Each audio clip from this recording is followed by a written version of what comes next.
The scratch of pen on paper was the only sound cutting through the rumble of jet engines outside Hangar 7. Marcus Hayes didn't look up from the divorce decree spread across the metal desk, its legal jargon blurring into white noise against the familiar scent of aircraft fuel and machine oil that had defined 30 years of his life. His hand, scarred from 1,000 burns, calloused from gripping wrenches in sub-zero maintenance bays, moved across the signature line without trembling. He'd cried himself dry 72 hours ago, the night he'd found Kate Miller kissing Gabriel Wolfe in the private office at 11 p.m. Her fingers tangled in the pilot's hair, like she'd never worn Marcus's grandmother's wedding band. The fluorescent lights overhead buzzed, casting harsh shadows across the conference room, tucked into the corner of Montgomery Aviation's largest hangar. Through the industrial windows, a Bombardier CRJ-900 sat on jacks, its Pratt & Whitney engines exposed for the turbine blade inspection Marcus had been supervising before the lawyer called. His navy blue coveralls bore his name in white stitching above the left pocket. M. Hayes, lead engineer. The fabric smelled like JP-8 fuel and the particular metallic tang that came from grinding titanium components. On the desk beside the divorce papers lay a set of blueprints he'd been reviewing that morning. Technical drawings for the variable geometry bypass duct he'd spent 2 years developing. The project that might revolutionize fuel efficiency in regional jets if Montgomery's R&D budget ever materialized. Kate sat across from him in a black suit that probably cost more than his monthly mortgage payment, though he'd never questioned it during their 5 years of marriage. She'd always explained away the designer pieces as thrift store finds, estate sale treasures, gifts from a wealthy aunt in Boston who didn't exist. Her Coach bag, the vintage kind that ran $400 new, rested against the chair leg. The scent of her perfume, Estee Lauder's Beautiful, the expensive kind that came in the heavy glass bottle, drifted across the table. He'd bought her drugstore fragrance their first Christmas together. She'd smiled, worn it once, then this richer scent had appeared on her dresser with some story about a Black Friday sale. Her voice cut through his thoughts, cold and efficient as a pre-flight checklist. "You just need to sign, Marcus. The lawyers drafted the prenuptial agreement carefully. You keep the house. I'm not asking for alimony. It's simple." Marcus's head came up slowly. His blue eyes, the same shade as the October sky visible through the hangar's open bay doors, meeting hers for the first time since she'd sat down. The fluorescent light caught the gray threading through his dark hair, more salt than pepper now at 52. Lines creased the corners of his eyes from 2 decades of squinting at maintenance manuals and aircraft schematics in inadequate lighting. The question came out rougher than he'd intended. "Prenuptial agreement? 5 years ago you told me you were just an accountant at a mid-level firm. Why would an accountant making $60,000 a year need a prenup?" Something flickered behind Kate's brown eyes. Not quite guilt, more like the look of a pilot who just noticed a warning light on the instrument panel, but hadn't decided whether to declare an emergency. She broke eye contact, her gaze sliding to the window where 2 mechanics in coveralls were towing a fuel truck past the Bombardier. The words came out too practiced, too smooth. "I'm cautious. My parents taught me to protect myself financially." The laugh that escaped Marcus's throat held no humor, just the hollow sound of understanding arriving 3 years too late. "Or maybe you planned to leave from the beginning." The blueprints on the desk caught his peripheral vision, the detailed cross-sections of combustion chamber designs and airflow calculations representing 14-hour days in the engineering bay, weekends spent running computational fluid dynamics models on his aging home computer, while Kate claimed to be at yoga classes that apparently didn't exist. The bypass duct design could reduce fuel consumption by 18% in cruise flight. He'd verified the numbers 3 times, checked them against wind tunnel data Montgomery's chief aerodynamicist had helped him gather during off hours. Worth millions in licensing fees if a major manufacturer picked it up. worth even more in the long-term efficiency gains for airlines operating on razor-thin profit margins. His mind dragged him backward 5 years against his will, to the September afternoon on I-95 when he'd spotted a silver Lexus pulled onto the shoulder, hood up, hazard lights flashing. He'd been driving home from a union meeting, his F-150 loaded with tools from a side job replacing brake assemblies for a neighbor. The woman standing beside the Lexus had worn a simple white blouse and black slacks. No jewelry except a watch that looked like a department store Timex. Dark hair pulled back in a practical ponytail. She'd been staring at the engine bay with the particular expression of someone who knew they were looking at a problem but had no idea what they were seeing. Marcus had pulled over because that's what you did when someone needed help, the same way his father had stopped for stranded motorists on rural Oregon highways during Marcus's childhood. The alternator belt had snapped. A $15 part, 30 minutes to replace if you had the tools and knowledge. She'd offered to pay him. He'd waved it off, asked if she wanted coffee while the engine cooled enough to work on safely. They'd sat in a diner 2 exits down Route 1, talking about nothing important, her supposed job as an accountant at a firm she'd named generically enough that he'd never thought to verify, his work at Montgomery Aviation, his daughter Lily, who was 11 at the time and already taking apart kitchen appliances to understand how they worked. Kate had laughed at his stories about Lily, her whole face transforming from the stressed motorist into something warm and genuine, or he'd thought it was genuine. Turned out, he was as good at reading people as he was at rebuilding turbofan engines, which was to say, completely incompetent when it came to anything outside his technical expertise. They dated for 8 months before he'd proposed in the same diner, sitting in the same booth, with his grandmother's modest diamond ring that had survived 2 world wars and his own first marriage to Sarah. Kate had cried when she'd said yes, real tears that had seemed to come from somewhere deeper than performance.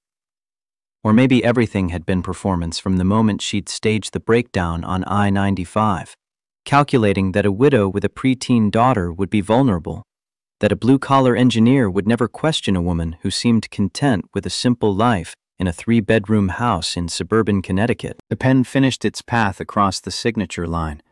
Marcus Hayes, written in the blocky capitals he'd learned drafting mechanical drawings by hand before CAD software had taken over the industry.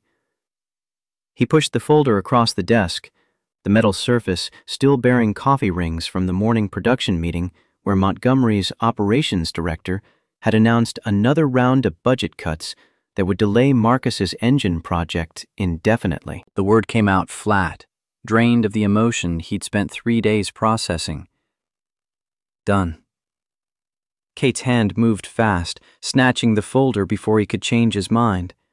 Her fingers, manicured in a way that should have been a red flag for someone claiming to be a mid-level accountant, flipped through the pages, checking each signature placement like she was reviewing a critical contract. When she found everything in order, something in her posture relaxed, a tension releasing that Marcus only now recognized as fear. She'd been afraid he'd fight her, demand explanations, make her justify the betrayal. She stood, the chair scraping against the concrete floor loud enough to make one of the mechanics outside glance toward the conference room window. Her bag came up over her shoulder, the leather supple in a way that only came from the kind of craftsmanship that charged premium prices. Marcus tracked the movement with the detached observation of an engineer noting a mechanical process.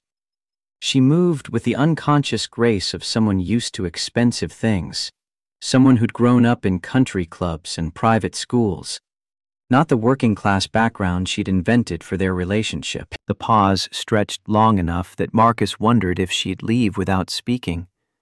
Then she stopped halfway to the door, her back to him, shoulders rigid beneath a tailored suit jacket. The words came out quieter than anything she'd said since sitting down, carrying something that might have been actual regret. Marcus, you're the best man I've ever known. I'm sorry you didn't deserve any of this. The door closed behind her with a soft click that somehow felt louder than a slamming exit would have been. Marcus sat motionless, staring at the empty chair across from him, while the sounds of the hangar filtered through the walls.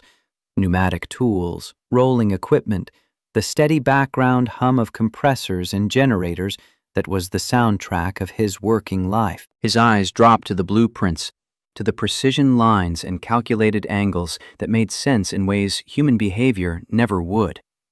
His phone vibrated against his hip, the ringtone cutting through the white noise. Lily's name lit up the screen, her contact photo showing her at 15 wearing safety goggles in the school's engineering lab, grinning at the camera while holding a circuit board she'd just finished soldering. He answered on the third ring, keeping his voice steady through long practice at hiding emotion from his daughter. "Hey, sweetheart." The teenage voice on the other end carried an edge of worry that 16-year-old Lily had developed in the 3 days since Kate had moved out. "Dad, where are you? You were supposed to pick me up 20 minutes ago." Marcus checked his watch, a stainless steel Citizen his squadron had given him when he'd separated from the Air Force after 20 years of service, its face scratched from 2 decades of catching on engine cowlings and airframe panels. 3:45. School let out at 3:15. He pushed to his feet, his knees protesting the sudden movement after sitting motionless for 40 minutes. "I'm sorry, kid. Got held up at work. I'm heading to the truck now." The drive to Aviation Technical High School took 18 minutes in light traffic, the route carrying him past a suburban sprawl that had consumed Connecticut's farmland over the past 30 years. The F-150's radio stayed off, leaving Marcus alone with thoughts that churned uselessly like a turbine engine running without load. The October afternoon sun slanted through the windshield, warm enough to need the air conditioning despite the fall season, another symptom of the climate shifts that were making his fuel efficiency research increasingly critical to an industry that burned fossil fuels by the millions of gallons. Lily waited on the front steps of the school's main building, her backpack covered in patches from engineering competitions and robotics clubs. She'd inherited Sarah's dark hair and her mother's quick mind, combined with Marcus's stubborn refusal to accept that something couldn't be understood if you studied it long enough. At 16, she was already taking college-level physics, had been accepted into an early admission engineering program at the University of Connecticut that let high school juniors audit undergraduate courses. She climbed into the truck without speaking, her eyes going straight to her father's face with a particular intensity she'd developed after Sarah's death 10 years ago, when 11-year-old Lily had appointed herself guardian of her father's emotional state. Marcus had tried to shield her from the worst of the grief, the same way he was trying now to hide the particular emptiness that came from having your trust shattered by someone you'd let past every defense. The silence lasted until they were 3 blocks from the school. Then Lily's voice cut through, flat and knowing. "You signed them, didn't you?" Marcus's hands tightened on the steering wheel, the worn leather familiar under his palms from 17 years of driving this truck through Connecticut winters and summer heat. "Yeah." The sound that came from the passenger seat might have been a suppressed sob or just a sharp exhale. When Marcus glanced over, Lily was staring out the window, her jaw set in the stubborn line she'd inherited from him, the one that appeared when she was fighting tears and refusing to let them fall. Her voice came out smaller than he'd heard it in years, younger. Did she say why she was leaving?" The truth stuck in Marcus's throat, that he'd caught Kate with another man, that the explanation had been humiliatingly simple and completely devastating, that his wife of 5 years had been cheating with Gabriel Wolfe, the test pilot who'd joined Montgomery Aviation 6 months ago, the former military officer with movie star looks and the kind of confidence that came from flying experimental aircraft at the edge of their performance envelopes. But Lily didn't need that particular wound added to the collection of losses she'd already suffered in her short life. Sarah's death from ovarian cancer when Lily was 6 had been traumatic enough. 3 years of hospitals and failed treatments that had drained their savings and left Marcus, a single father, learning to braid hair and navigate the social complexities of elementary school girls while working full-time and carrying Sarah's medical debt. He settled for a version of truth that wouldn't add unnecessary damage. People fall out of love sometimes, sweetheart. It doesn't mean anything was wrong with us. It just means she wasn't the right fit for our family. The words tasted like the careful lies he'd told Lily when Sarah was dying. The reassurances that Mommy would get better, even as the oncologist's expression made it clear they were measuring time in weeks. He'd gotten good at protective dishonesty, at shielding his daughter from adult pain that would land on her shoulders soon enough without him accelerating the timeline. The house appeared at the end of Oak Street, a modest 3-bedroom ranch that Marcus had bought 12 years ago when the Air Force retirement pay and his Montgomery aviation salary had finally put home ownership within reach. The mortgage was manageable, the neighborhood safe, the commute reasonable. Sarah had lived here for 2 years before the cancer had taken her. Lily had grown up in the second bedroom, its walls covered in engineering posters and mathematics competition ribbons. Kate had moved in 5 years ago after a wedding ceremony at City Hall, with Lily as the only witness. A simple affair that Kate had claimed to prefer over the traditional church ceremony Marcus had half expected her to want. Inside, the house felt larger than it had 3 days ago, emptier in ways that had nothing to do with the physical space. Kate had taken her clothes, her books, the kitchen gadgets she'd insisted on buying despite Marcus's objections that their existing equipment worked fine. She'd left the furniture they'd purchased together, the wedding photos from the hallway, small mercies that felt more like she couldn't be bothered to pack them than actual consideration for Marcus's feelings. Marcus moved through the familiar routine of home arrival, keys in the bowl by the door, work boots swapped for house slippers, coveralls stripped off and tossed in the utility room hamper. Beneath them, he wore jeans and a faded University of Connecticut t-shirt from a campus visit with Lily last year. The normality of the routine felt like mockery, his body going through motions while his brain processed the reality that his second marriage had just ended in the same hangar where he'd worked for the past 15 years. In the kitchen, he pulled ingredients from the refrigerator by muscle memory, beef stew components that could simmer for hours and taste better for the wait. Sarah had taught him to cook during her first remission, insisting he needed to know how to feed Lily proper meals instead of relying on frozen dinners and takeout. The lessons had stuck, became part of his identity as a father who could handle domestic responsibilities alongside the technical demands of keeping aircraft airworthy. The rhythmic sound of chopping vegetables created a meditation, the knife work requiring just enough attention to quiet the louder thoughts. Brown the meat, deglaze the pan, add stock and aromatics. The familiar chemical reactions of cooking, Maillard browning, collagen breakdown, flavor compound extraction, followed rules as reliable as thermodynamics. Heat plus time plus proper ingredients yielded predictable results, unlike human relationships that seemed to operate on principles Marcus had never successfully decoded. Lily appeared in the kitchen doorway, her backpack dropped in the hall, still wearing the aviation technical high school hoodie that marked her as part of the engineering track. She'd changed from her school shoes to the fuzzy socks with cartoon airplanes that Marcus had bought her for Christmas.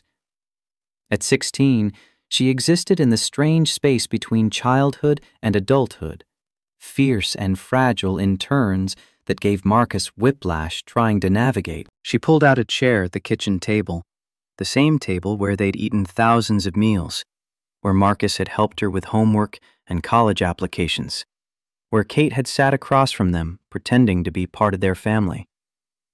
Her iPad emerged from somewhere, the tablet they'd bought her for school that she used for everything from engineering simulations to social media stalking.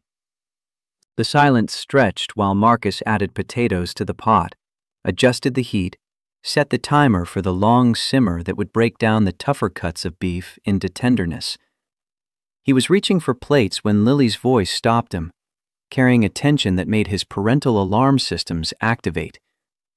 The question came out carefully, like she'd been rehearsing it. "Dad, do you know who Kate really is?" Marcus turned from the stove, wooden spoon still in hand, confusion overriding his grief for a moment. "What kind of question is that?" Lily's fingers were moving across the iPad screen, her face lit by the glow, her expression serious in a way that made her look older than 16. "I've been researching. Kate Miller doesn't have any records before 2019. No college transcripts, no employment history, no social media presence. It's like she appeared out of nowhere the year before she met you." The spoon clattered against the pot as Marcus set it down too hard, his engineer's mind already running through the implications, while his emotional core rejected them.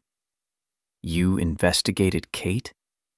The words came out sharper than he'd intended, defensive in a way that embarrassed him immediately. Lily's head came up, her eyes meeting his with the particular stubborn expression that appeared when she knew she was right about something and refused to back down despite social pressure. She didn't flinch from his tone. "I didn't trust her from the beginning, Dad. Women who carry Coach vintage bags don't work as accountants making $60,000 a year. That perfume she wore, Estee Lauder Beautiful, runs $150 for the small bottle. And the way she handled silverware at dinner, the casual familiarity with wine she claimed to know nothing about, how she never made mistakes with formal place settings even though she said she grew up working class." The observations hit Marcus like foreign object damage to a turbine blade, each one small but cumulatively devastating. He'd missed every single red flag, too grateful for a second chance at partnership after Sarah's death to question whether Kate's story held together under scrutiny. A 16-year-old had seen through the performance his 52-year-old grief and loneliness had rendered invisible. He moved to the table, pulling out the chair across from Lily with suddenly unsteady hands. "Show me what you found." Lily's fingers worked across the screen, pulling up a website that loaded in the clean corporate style of a major aerospace company. Sterling Aerospace Corporation dominated the header, the logo a stylized wing that Marcus recognized from industry publications. The company competed directly with Montgomery Aviation in the regional jet market, undercutting their bids and poaching their talent with higher salaries that a smaller operation couldn't match. She navigated to the leadership team page, scrolling past headshots of executives Marcus vaguely recognized from conference appearances and trade show presentations.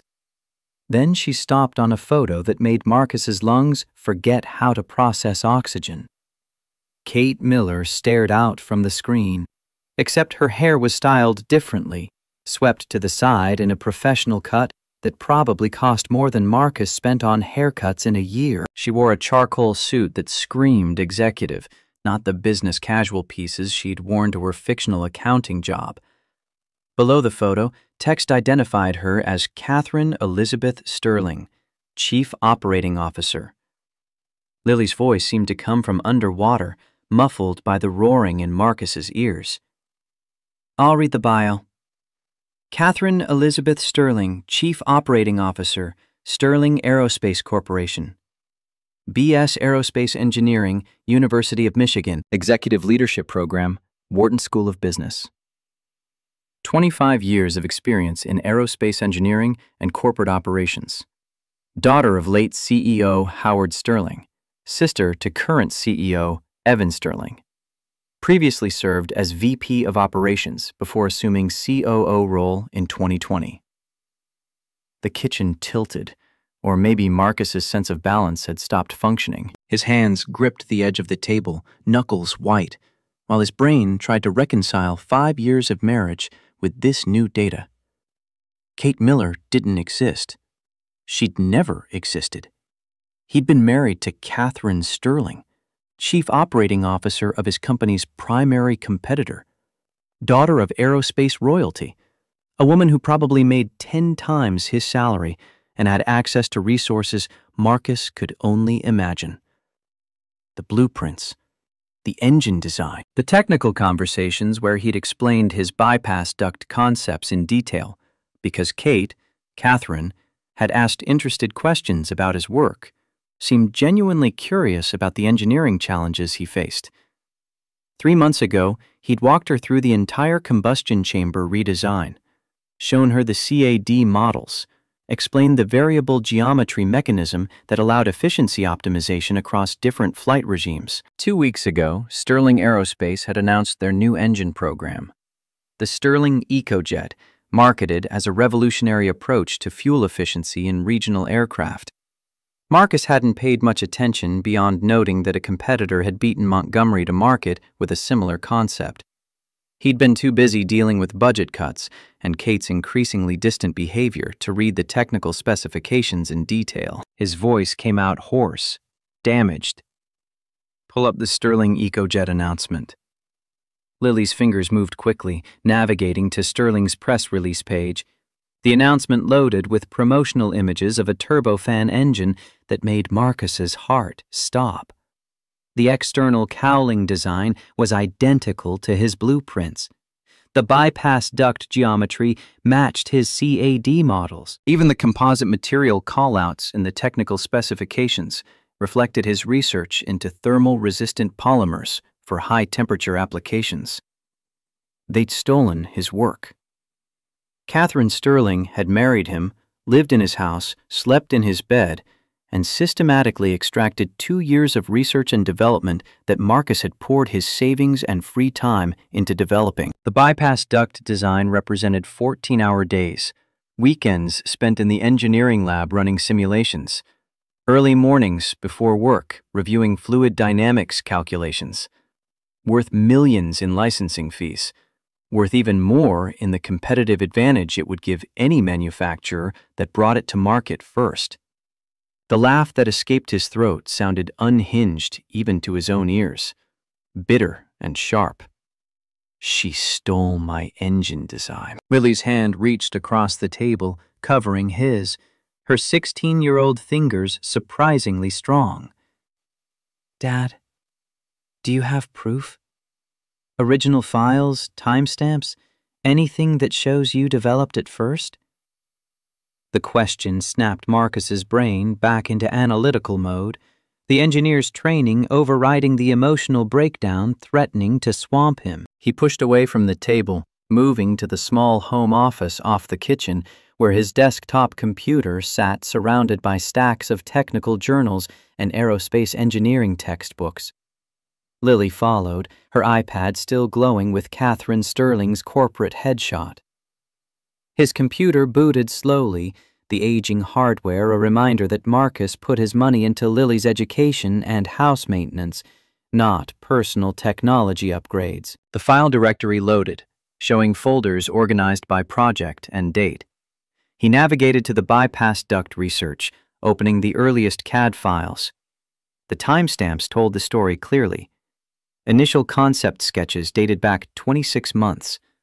Detailed design work had consumed the following year.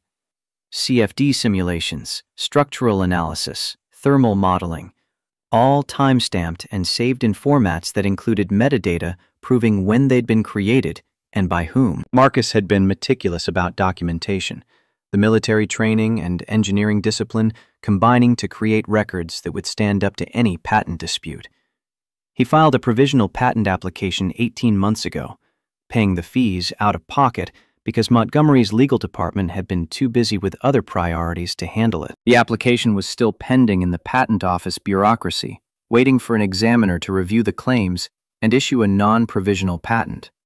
But the filing date established his priority, proved he'd invented the technology before Sterling had announced their version. Lily was reading over his shoulder, her quick mind processing the implications. "You have everything you need for a lawsuit. Original designs, timestamps going back 2 years, patent filing that predates their announcement. Dad, you could take them down for intellectual property theft." The words hung in the air while Marcus stared at 26 months of work condensed into gigabytes of technical data.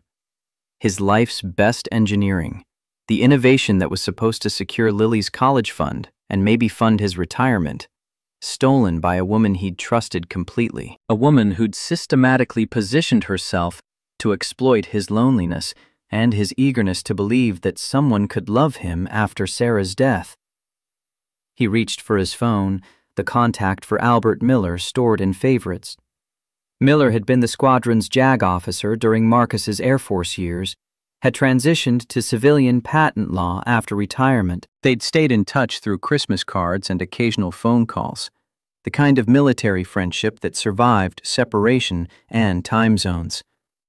Miller answered on the second ring, his voice carrying the gravel of a 30-year smoking habit he'd finally kicked. "Marcus Hayes. Been a while since I heard from you. What's going on?" The explanation took 15 minutes, Marcus laying out the timeline while Lily pulled up supporting documents on her iPad. Miller listened without interrupting, the occasional grunt indicating he was taking notes. When Marcus finished, silence stretched long enough that he wondered if the call had dropped. Then Miller's voice came back, grim. "Marcus, this is a David and Goliath situation.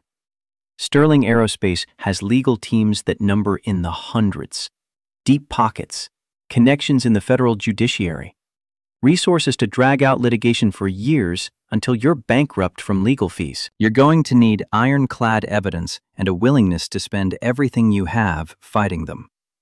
Marcus looked at Lily, at his daughter who'd just exposed the truth his grief had blinded him to, at the girl who deserved college without crushing debt and a future not limited by her father's bad judgment. "I have the evidence. File timestamps, CAD models, patent application with clear priority date, email records discussing the project with Montgomery's R&D team. What else do I need?" Miller's exhale carried static over the connection. "A miracle, or leverage. Something that makes Sterling more afraid of the lawsuit than they are confident in their ability to crush you. Without that, you're looking at years in court and probable bankruptcy, even if you eventually win." The call ended with Miller promising to review the documents Lily would scan and email, with warnings about preliminary injunctions and discovery processes that could expose Montgomery Aviation's own intellectual property in ways management wouldn't appreciate. Marcus set the phone down, staring at the computer screen where his best engineering work stared back in wireframe CAD models and mathematical proofs. Lily's voice cut through his thoughts, quiet but firm. "We're going to fight them, right? We can't let her just steal your work." The question deserved a better answer than Marcus had. He'd spent 20 years in the Air Force following orders, trusting the chain of command, believing that institutional processes would deliver justice if you did your job correctly and reported problems through proper channels. Then he'd spent 15 years at Montgomery Aviation, learning that corporations protected themselves first and employees a distant second, that innovation got credited to companies rather than individuals, that loyalty flowed upward but rarely returned in kind. But this wasn't about military justice or corporate politics. This was personal theft by someone he'd invited into his home, his family, his bed. Someone who'd calculated his vulnerability with the precision of an engineer optimizing a design parameter, who'd extracted what she needed and discarded him when the value proposition changed. He turned to face Lily, seeing Sarah's determination in their daughter's expression, feeling the particular weight of fatherhood that came from knowing your decisions would shape the life of someone who depended on you completely. "Yeah, kid. We're going to fight. Even if it costs everything, we're going to make sure people know I developed that engine design, that Sterling stole it, that you can't just take someone's work and claim it as your own." The stew had started to bubble, the rich smell of browning meat and vegetables filling the kitchen. Marcus moved back to tend it, adjusting heat and seasoning through muscle memory, while his mind churned through legal strategies and evidence compilation. Lily settled at the table with her iPad, already drafting the email to Miller with scanned documents and technical specifications. They ate dinner in relative quiet, the meal Marcus had prepared tasting like cardboard despite the proper cooking technique. Lily pushed food around her plate, her usual teenage appetite missing. The empty chair where Catherine, had sat for 5 years, dominated the space like a ghost at the table. After dinner, Marcus retreated to his office while Lily tackled homework. He spent 3 hours compiling documentation, building a chronological timeline of his engine development work, cross-referencing his files with email records and project notes. The evidence was overwhelming. He'd developed every aspect of the bypass duct design, documented each iteration, kept meticulous records that proved independent invention. Sterling's announcement had been 2 weeks ago. They'd claimed the EcoJet represented 3 years of internal R&D, a timeline that would put their development starting a year before Marcus's initial concept, if their story held up. But Marcus had his timestamps, his patent filing, his witness testimony from Montgomery colleagues who'd discussed the project with him.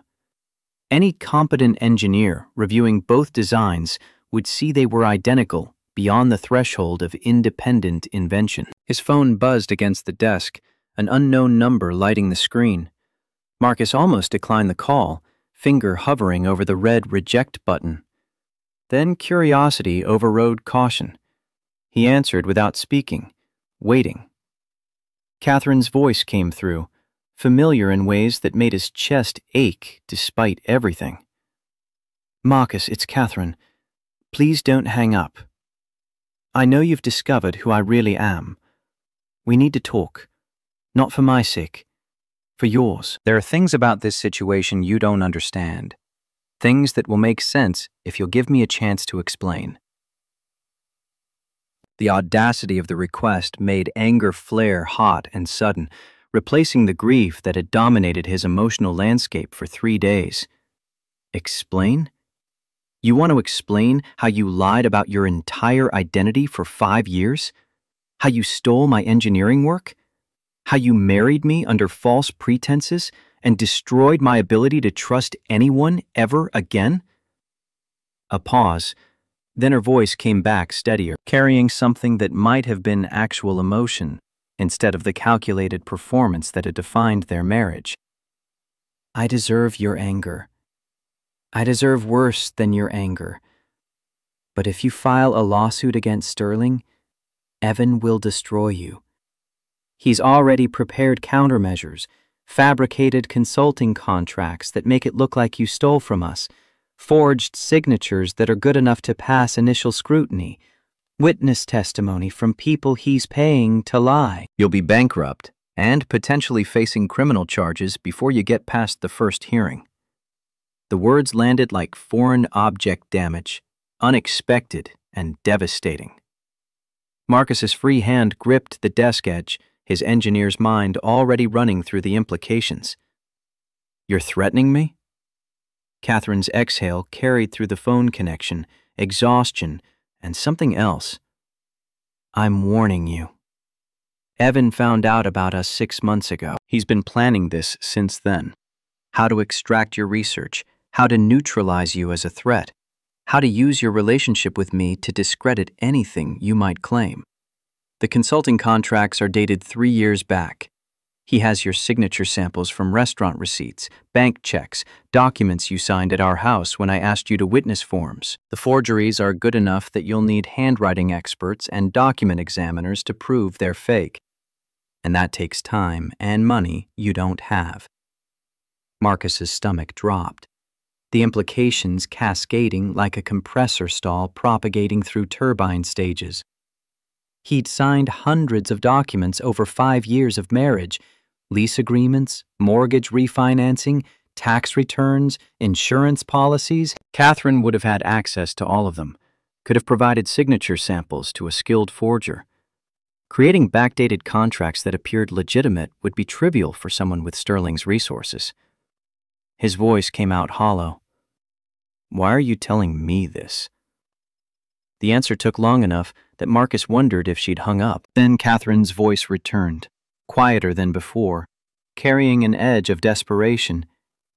"Because despite everything, despite the lies and the betrayal, what I felt for you was real. I didn't come to Connecticut to spy on you, Marcus. I came because I was tired of being Catherine Sterling. Tired of the corporate warfare and family pressure and artificial world where people only valued me for my last name and my position. I wanted to know what it felt like to be loved for myself, not for what I represented. The explanation sounded too convenient, too calculated to absolve her of responsibility. So you lied about your entire identity and stole my work? That's an interesting definition of love. Catherine's voice cracked, the first genuine emotion he'd heard from her since she'd walked into the hangar conference room. I didn't steal your work. Evan did. 3 months ago, he found out about us, confronted me, threatened to expose everything if I didn't come back to Sterling. I tried to protect you by leaving quietly, but he'd already gotten access to my laptop, found your blueprints in my personal files where I'd saved them because I was proud of what you were developing. He took them without my knowledge, launched the EcoJet program to force me back into the company by giving me no choice but to defend Sterling's reputation or admit I'd been feeding information to a competitor. Marcus's analytical mind wanted to dissect the statement, find the logical flaws, identify the manipulation. But another part of him, the part that had loved Kate Miller, that had opened his home and his family to a woman who'd seemed genuine, wanted desperately to believe her. That tension between engineering logic and emotional need had defined his relationship with Catherine from the beginning. He'd ignored red flags because he'd wanted the fairy tale, the second chance at partnership after Sarah's death. He forced his voice to stay level, analytical. If that's true, if you really didn't intend to steal my work, then help me prove it. Testify against Evan, provide evidence of his theft. Give me the ammunition I need to fight Sterling in court. The silence stretched longer this time, painful in its implications. When Catherine spoke again, her voice carried the weight of someone caught between impossible choices. If I testify against Evan, he'll destroy Sterling Aerospace. The company has been operating on the edge of solvency for 2 years. The EcoJet program represents our last chance to secure enough contracts to stay competitive with the major manufacturers. If we lose that technology, if the lawsuit delays production or forces us to pay royalties, we'll be bankrupt within 18 months. 3,000 employees will lose their jobs. My father spent his life building that company. I can't be the one who destroys. Marcus stood, his chair rolling backward and hitting the wall, his voice rising despite his efforts at control. But you can watch Evan destroy me? Watch him use forged documents and false testimony to paint me as a thief while he steals my work. That's where your moral line lands? Catherine's answer came through tears now, her professional composure finally shattering. I don't know. I don't know what the right answer is. I love you, Marcus. I love Lily. The 5 years I spent in your house were the happiest of my life, and I threw them away because I'm a coward who couldn't choose between the life I wanted and the responsibilities I was born into. I'm trying to protect you the only way I can, by warning you that fighting Evan will destroy everything you've built.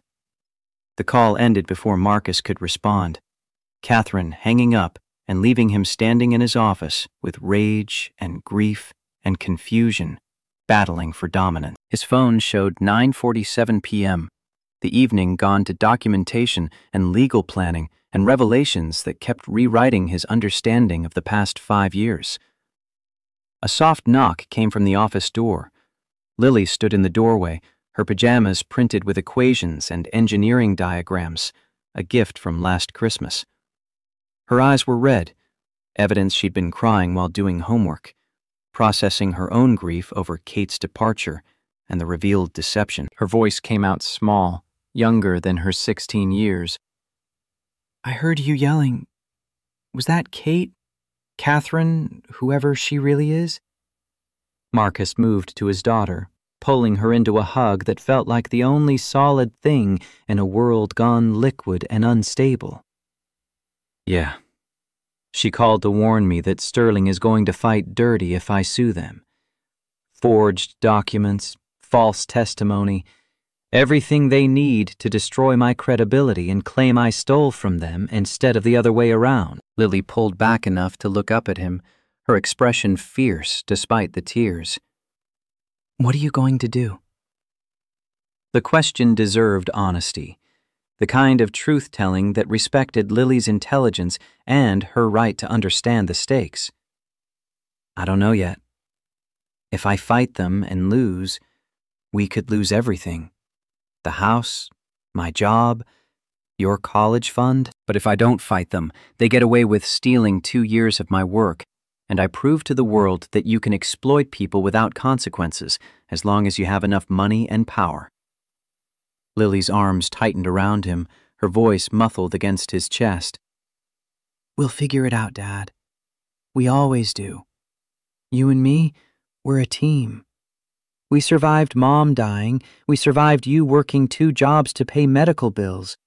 We survived everything life threw at us. We'll survive this too. The confidence in her voice, the absolute certainty that they would find a way through this crisis, broke something in Marcus's chest.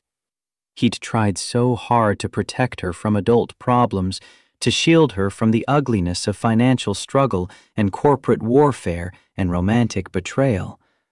But Lily had grown up watching him handle impossible situations through persistence and careful planning. She'd learned resilience by example, absorbed the lesson that problems got solved through systematic analysis and refusal to quit even when the odds looked insurmountable.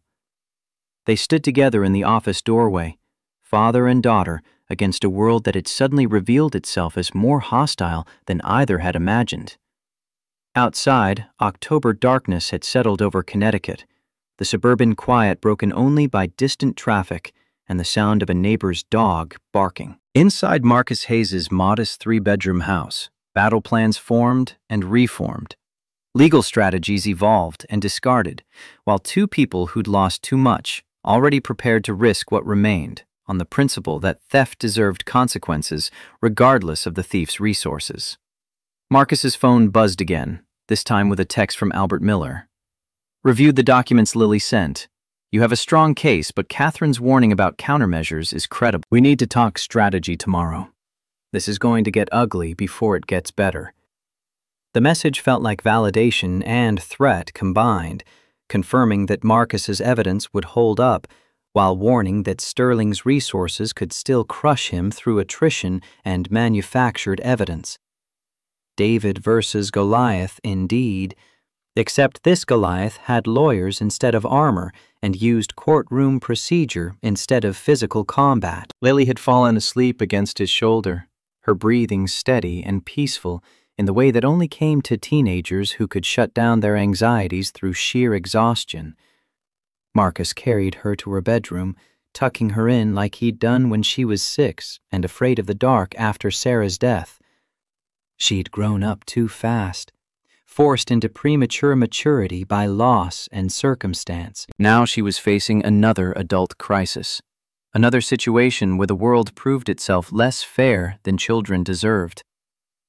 In his own bedroom, Marcus stripped off his clothes and crawled under covers that still smelled faintly of Catherine's perfume, that expensive scent he'd never questioned. The empty space beside him felt enormous, a physical manifestation of the betrayal that had gutted his ability to trust. He'd let her in completely, shared his work and his home and his daughter, believed the performance because he'd wanted so desperately for it to be real. Sleep came in fragments between analyzing legal strategies and replaying 5 years of memories through the lens of deception. Every conversation about his work now looked like intelligence gathering.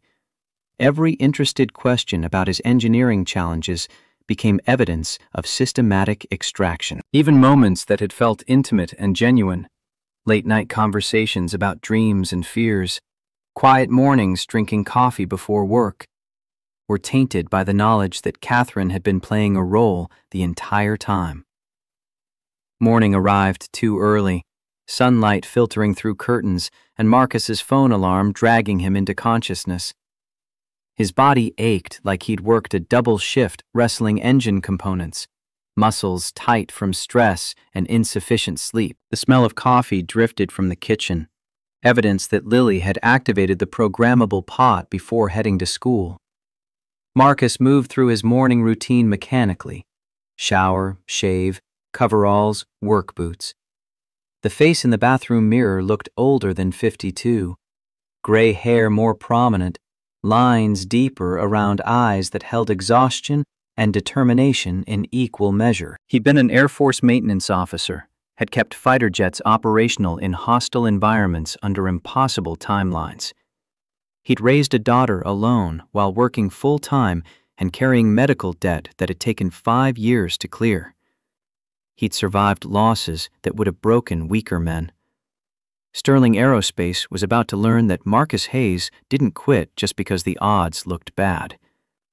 They'd stolen his work, betrayed his trust, threatened his livelihood, but they'd underestimated the particular stubbornness that came from 2 decades of military service and 15 years of solving problems that everyone else had declared impossible. The drive to Montgomery Aviation took him past familiar landmarks, the diner where he'd first met Catherine, the church where they'd gotten married, the park where they'd walked with Lily on summer evenings. Each location carried memories that now felt like carefully constructed lies, performances designed to make him lower his guard and share his vulnerabilities. At the hangar, morning shift was already underway, mechanics and engineers moving through pre-flight checks and maintenance procedures with the choreographed efficiency that came from repetition and training. Marcus's team greeted him with the casual acknowledgement of co-workers who'd worked together long enough to read moods and know when to leave someone alone. Word had spread about his divorce. Small companies didn't keep secrets well, but nobody mentioned it directly. Rich Walsh found Marcus in the break room pouring coffee into a travel mug, the early morning ritual that preceded the daily production meeting. Rich had been Marcus's friend for 30 years, their Air Force careers overlapping before they'd both ended up at Montgomery through different paths. At 48, Rich carried the comfortable weight of someone who'd given up fighting age, his hair thinning and his gut expanding despite his wife's efforts at healthy meal planning. Rich's voice carried concern beneath the casual tone. "Heard you signed the papers yesterday. You doing okay?" Marcus considered several responses before settling on honesty. "Kate wasn't who I thought she was. Turns out she's Catherine Sterling, Chief Operating Officer at Sterling Aerospace." The coffee cup in Rich's hand stopped halfway to his mouth, his eyes widening. "Sterling? As in our primary competitor? The company that's been undercutting our bids and poaching our engineers?" Marcus nodded, exhaustion making him more direct than usual. "Same one. And she stole my bypassed duct design. The EcoJet engine they announced 2 weeks ago? That's my work, specifications and all. I have timestamps and patent filings proving I developed it first." Rich set his coffee down, his expression cycling through shock and anger before landing on grim calculation. "Marcus, if that's true, if you can prove they stole your design, you're sitting on a major intellectual property case. But Sterling has resources that could drag you through court until you're bankrupt. What are you planning to do?" The question everyone kept asking, the decision Marcus kept deferring while gathering information and building evidence. "Fight them. Miller is reviewing my documentation now, but the evidence is solid. I developed that engine design on my own time using my own resources. Sterling took it and claimed it as theirs. That's theft. And I'm not letting them get away with it just because they're bigger and richer." Rich's hand came down on Marcus's shoulder, the weight familiar from decades of friendship. "You need help. Money, testimony, technical review. You ask. Your family, Marcus. We don't let family fight alone." The support felt like oxygen after drowning, validation that Marcus's decision to fight wasn't insane, despite the odds. He'd spent too long isolated, first by Sarah's death, and then by his relationship with Catherine, who'd systematically separated him from support networks and community ties. Having someone stand with him, even just in principle, made the impossible odds feel slightly less crushing. The production meeting ran long, budget discussions and timeline pressures consuming the morning. Marcus's mind drifted, analyzing legal strategies and evidence compilation, while his body went through the motions of engineering review and status updates. By lunch, he'd received 3 calls from Miller's office, paralegal staff requesting additional documentation and technical specifications to build the case file. Afternoon brought unexpected interruption. A knock on Marcus's office door, followed by Gabriel Wolf's arrival. The test pilot looked exactly like recruitment posters for military aviation, tall and confident, with the particular swagger that came from flying experimental aircraft at the edge of their performance envelopes. Seeing him triggered visceral anger, memory of finding him with Catherine still fresh enough to make Marcus's hands clench. Gabriel's voice carried something that might have been respect or calculation. "Hayes, got a minute to talk?" Marcus considered throwing him out, letting years of Air Force discipline override the civilian impulse toward violence.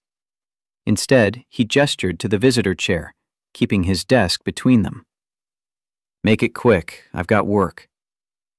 Gabriel sat, his movements carrying the economy of someone comfortable in his body. "I heard about the divorce, and about Catherine's real identity.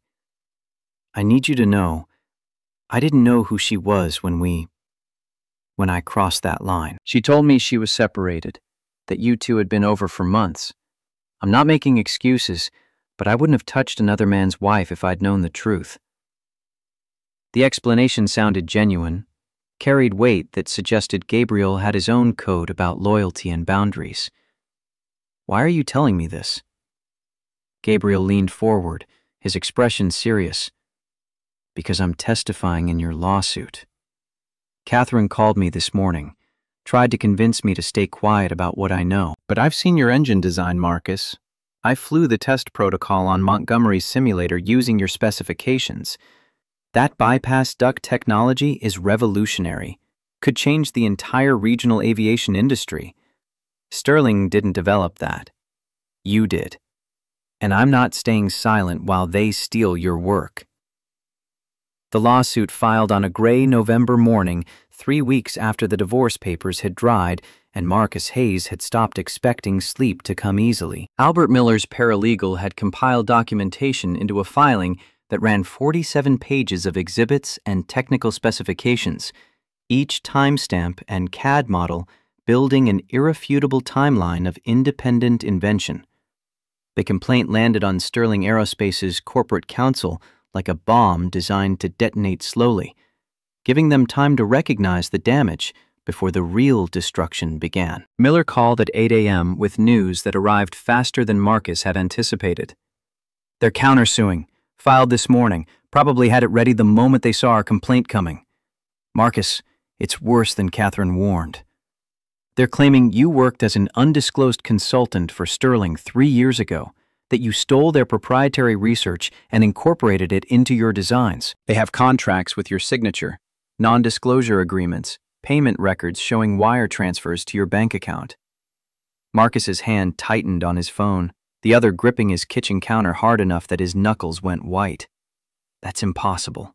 I've never consulted for Sterling, never signed any agreement with them, never received payments from their company. Those documents are forgeries." Miller's voice carried the weariness of a lawyer who'd seen corporations manufacture evidence before. "I know that. You know that. But the signatures look authentic enough to pass initial scrutiny, and the wire transfer records show deposits to an account with your name and social security number. We'll need forensic document examiners and financial investigators to prove the fraud. And that's going to cost money you don't have while Sterling drags this through discovery for the next 2 years. The financial reality hit like turbine failure at takeoff, critical and potentially catastrophic. Marcus had savings, enough to cover Lily's first year at college and maybe 6 months of legal fees if he stretched. Beyond that lay the house, retirement accounts that would take penalties for early withdrawal, the possibility of bankruptcy that would destroy his credit and eliminate any chance of rebuilding, even if he eventually won. But the alternative meant letting Sterling steal his work, meant teaching Lily that theft went unpunished if the thief had enough resources, meant spending the rest of his career knowing he'd backed down because fighting back was expensive. The engineering part of his brain ran cost-benefit analysis and came up with numbers that said fighting was irrational. The part that had survived 20 years of military service and 10 years of single fatherhood said some principles mattered more than rational economic calculation. His response came out flat, determined. Get me the names of the experts we need. I'll find the money somehow.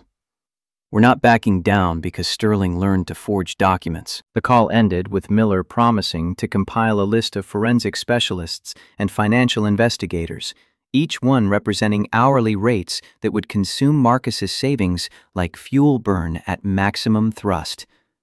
He stood in his kitchen staring at nothing, calculating timelines and resources, while the coffee maker gurgled through its cycle, and morning sunlight illuminated the empty chair where Catherine had sat for 5 years. Lily appeared in the doorway, already dressed for school, her backpack slung over one shoulder. They filed the countersuit? Marcus nodded, watching his daughter process the implications with the quick analysis she'd inherited from both parents. Yeah, claiming I stole from them, that I was a consultant who violated non-disclosure agreements.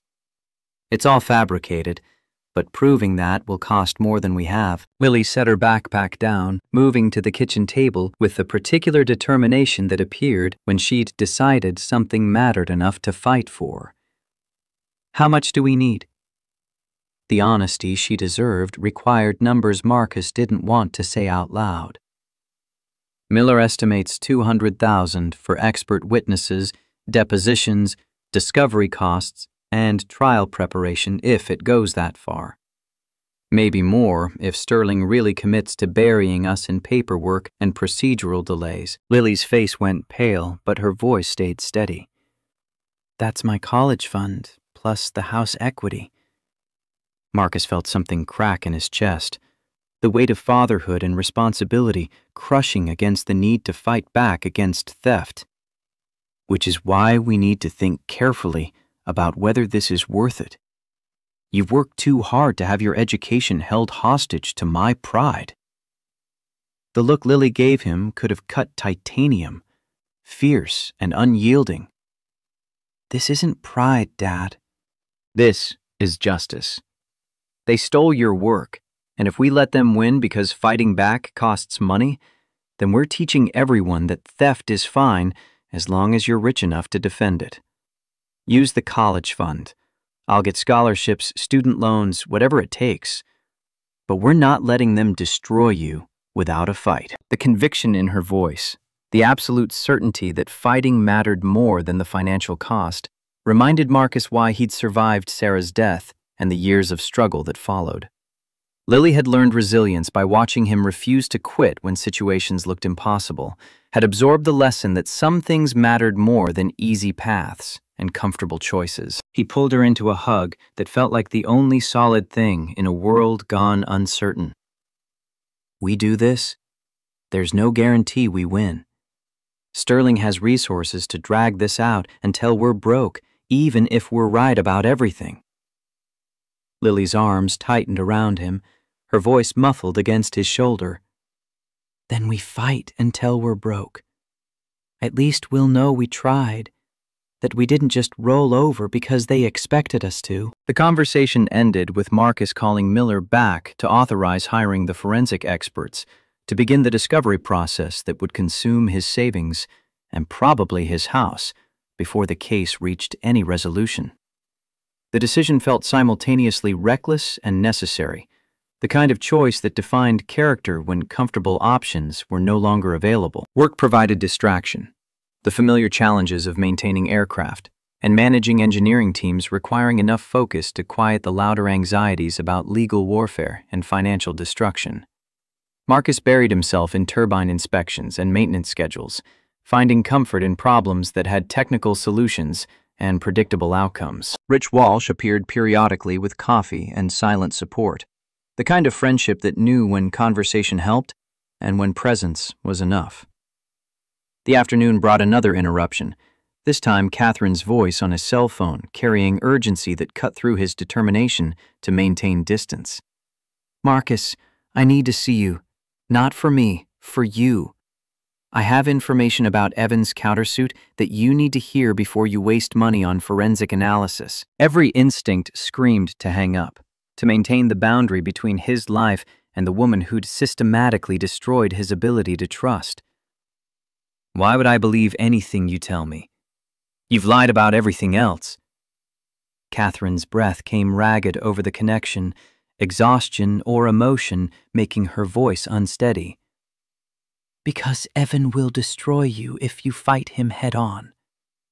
But I can help you avoid that destruction if you're willing to hear me out. Please, Marcus, give me 2 hours. Meet me somewhere neutral.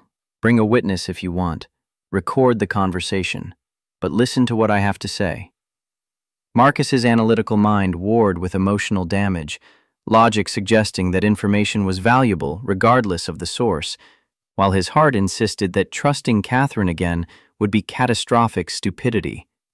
The engineer won, overriding personal feeling with strategic calculation. His response came out cold. "Route 1 Diner, 6 o'clock. I'm bringing Rich Walsh as witness, and I'm recording everything. You try any manipulation, and I walk." The diner was the same place where they'd first met after Marcus had fixed her staged breakdown on I-95, the location carrying ironic weight that wasn't lost on either of them. Marcus arrived early, claiming the same booth where Catherine had convinced him she was a simple accountant looking for honest connection. Rich sat across from him, solid and supportive, his presence a reminder that Marcus wasn't alone even when everything felt like quicksand. Catherine walked in at precisely 6 o'clock, her appearance striking the balance between her two identities. Not the corporate executive from Sterling's website, but not the casual Kate Miller either. Dark jeans and a sweater that probably cost more than Marcus spent on clothes in a year. Her hair down, but styled with the kind of precision that required professional maintenance. She looked exhausted, shadows under her eyes suggesting sleep was as elusive for her as it was for Marcus. She slid into the booth beside Rich, keeping distance from Marcus, her hands visible on the table in a gesture that felt like peace offering. "Thank you for coming. I know you have every reason to refuse." Marcus pulled out his phone, setting it on the table with the voice recorder app active. "You have 2 hours to convince me this isn't another manipulation. Start talking." Catherine's eyes went to the phone, then to Rich, finally settling on Marcus with something that might have been genuine regret. "The consulting contracts Evan filed are sophisticated forgeries, created by a specialist who works exclusively for corporate litigation defense. Your signatures came from documents I provided, mortgage refinancing papers, tax returns, insurance policies you signed at our house. The wire transfers went to an account Evan opened in your name using identity theft, deposited money and immediately withdrew it to create a paper trail without you ever seeing the funds." Rich's voice cut in, skeptical. "Why are you telling us this? If it's true, you're admitting to providing materials for identity fraud and evidence fabrication." Catherine's hands twisted together, the first nervous gesture Marcus had ever seen from her. "Because watching Marcus get destroyed by my brother's corruption is a line I can't cross. I lied about who I was. I failed to protect his research. I chose my family's company over the man I loved. But I'm not standing by while Evan frames him for crimes he didn't commit." Marcus leaned forward, his voice hard. "What do you want in exchange for this information? There's always a price with you people."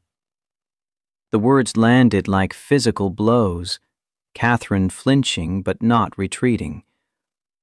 "I want you to stop fighting Evan directly, The countersuit is designed to bankrupt you through legal fees while destroying your reputation in the aerospace industry. Every month you spend in litigation is a month he's draining your resources and poisoning your professional credibility.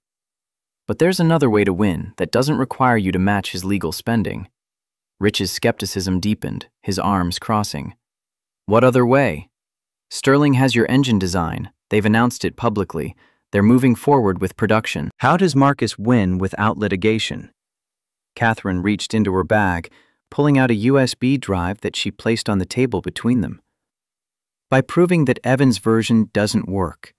The modifications he made to Marcus's design, the 15% changes he ordered to avoid direct patent infringement, introduced thermal instabilities that cause catastrophic failures under sustained, high-power operation. Gabriel Wolf discovered it during test flights 3 weeks ago. The engine nearly exploded at 30,000 feet. Would have killed him if he hadn't shut it down immediately.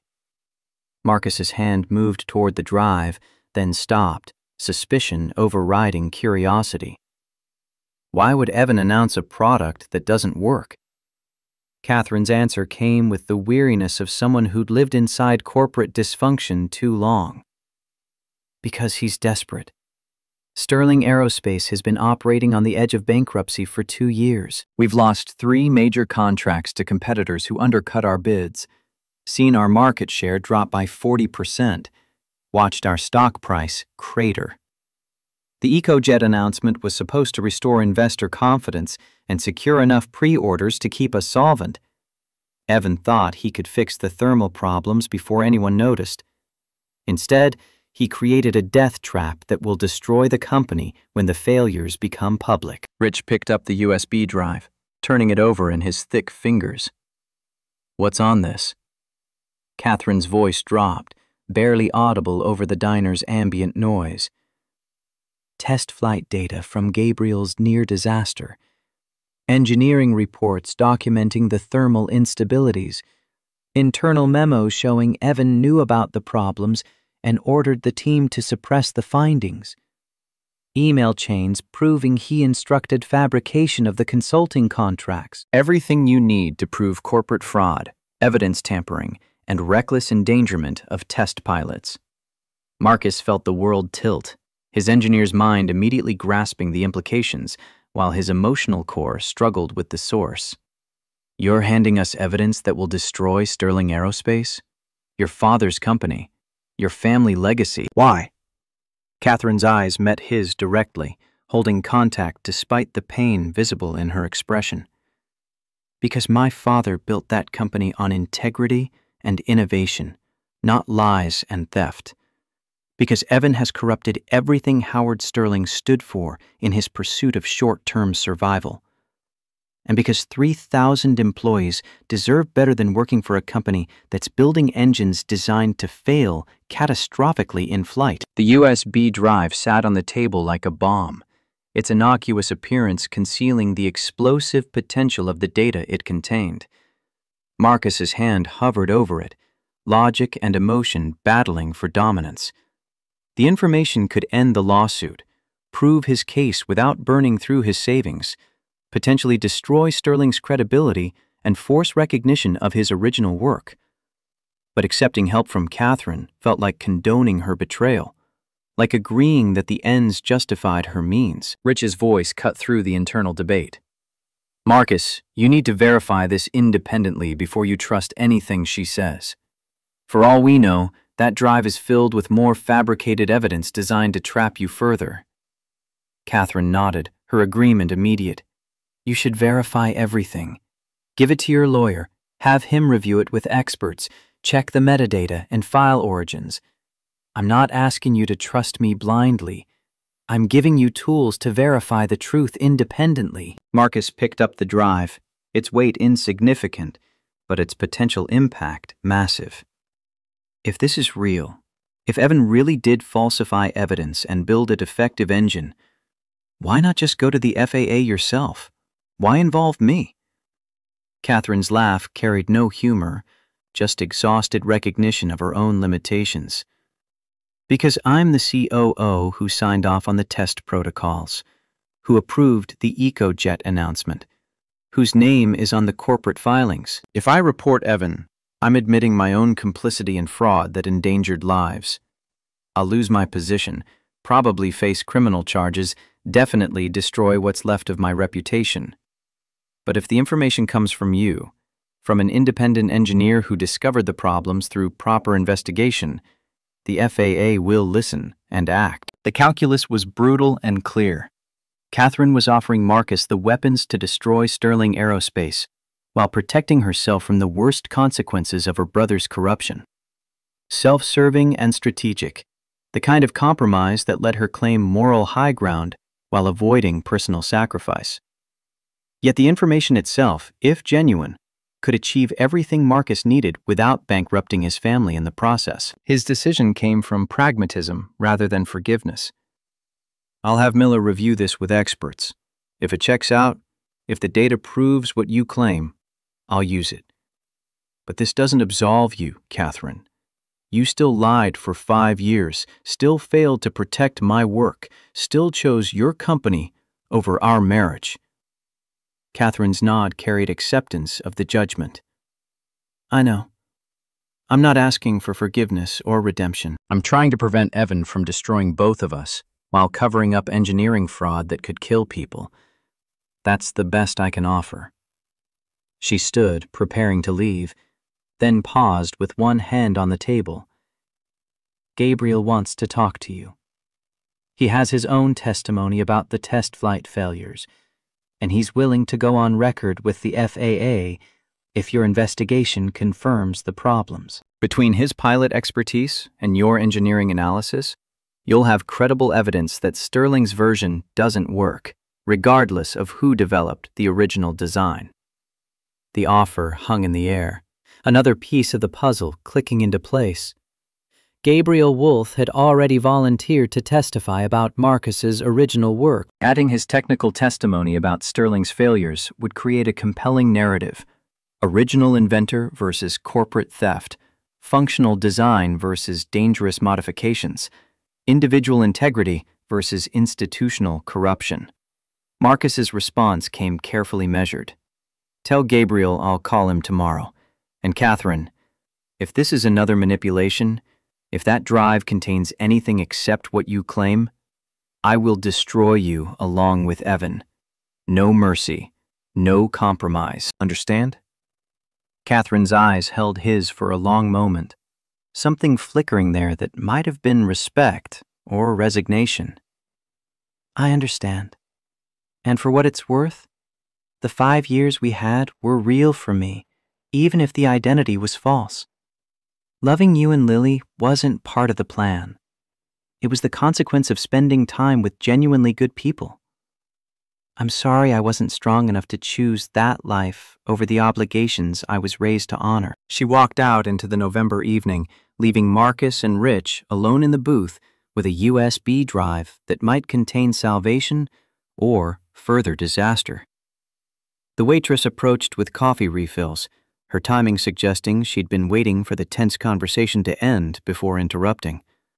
Marcus waved her away, his appetite gone, and his mind already racing through verification protocols and expert consultations. Rich spoke first, his voice carrying the practical skepticism of someone who'd seen enough corporate warfare to distrust convenient solutions. Could be a trap, could be genuine. Either way, we verify independently before you use any of that information. Marcus pocketed the drive, his engineer's discipline overriding emotional turbulence. Agreed. Miller gets it tomorrow morning with instructions to verify metadata, cross-check file origins, have experts review the technical data for authenticity. If it's real, we use it. If it's fabricated, we document the attempt to mislead and add it to evidence of Sterling's fraud. The drive back to his house took Marcus past the suburban landscape that had become familiar over 15 years. Strip malls and housing developments, the gradual transformation of Connecticut farmland into bedroom communities serving New York's northern corridor. His phone buzzed with a text from Lily. Working late at engineering lab. Don't wait up. Love you. The message carried normalcy that felt surreal against the evening's revelations. his daughter pursuing her education while her father navigated corporate warfare and evidence of fraud that could reshape multiple lives. Marcus had tried to shield Lily from the worst details, but she'd earned the right to know everything through her own investigation that had exposed Catherine's real identity. Tomorrow he'd tell her about the USB drive, about Catherine's offer and Gabriel's willingness to testify, about the possibility that they might win without bankrupting themselves in the process. At home, Marcus uploaded the drive's contents to his computer with the kind of caution normally reserved for handling explosive ordnance. The files appeared legitimate at first glance. Test flight telemetry data, engineering reports formatted in Sterling's corporate templates, email chains with headers that showed internal routing through Sterling's servers. But appearances meant nothing in an era where sophisticated forgery could manufacture convincing evidence from whole cloth. He called Miller despite the late hour, leaving a voicemail about the evening's meeting and the drive's contents. "I need a full forensic review before we touch any of this information. Metadata analysis, expert verification of the technical data, authentication of the email chains. If it's real, it's devastating to Sterling's case. If it's fake, it's evidence of additional fraud. Either way, we need professionals to make that determination." Sleep was impossible despite exhaustion, Marcus's mind cycling through possibilities and implications until morning light forced him out of bed and into the shower. The routine of preparing for work provided structure, the familiar motions of coveralls and steel-toed boots grounding him in the physical reality of his life as an aircraft maintenance engineer. Whatever happened with lawsuits and evidence and corporate fraud, planes still needed maintenance and turbine blades still required inspection.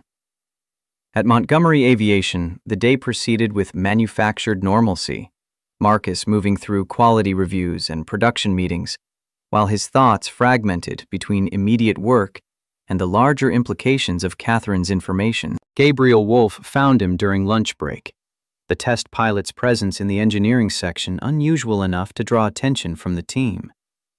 Gabriel's opening carried directness that suggested military background.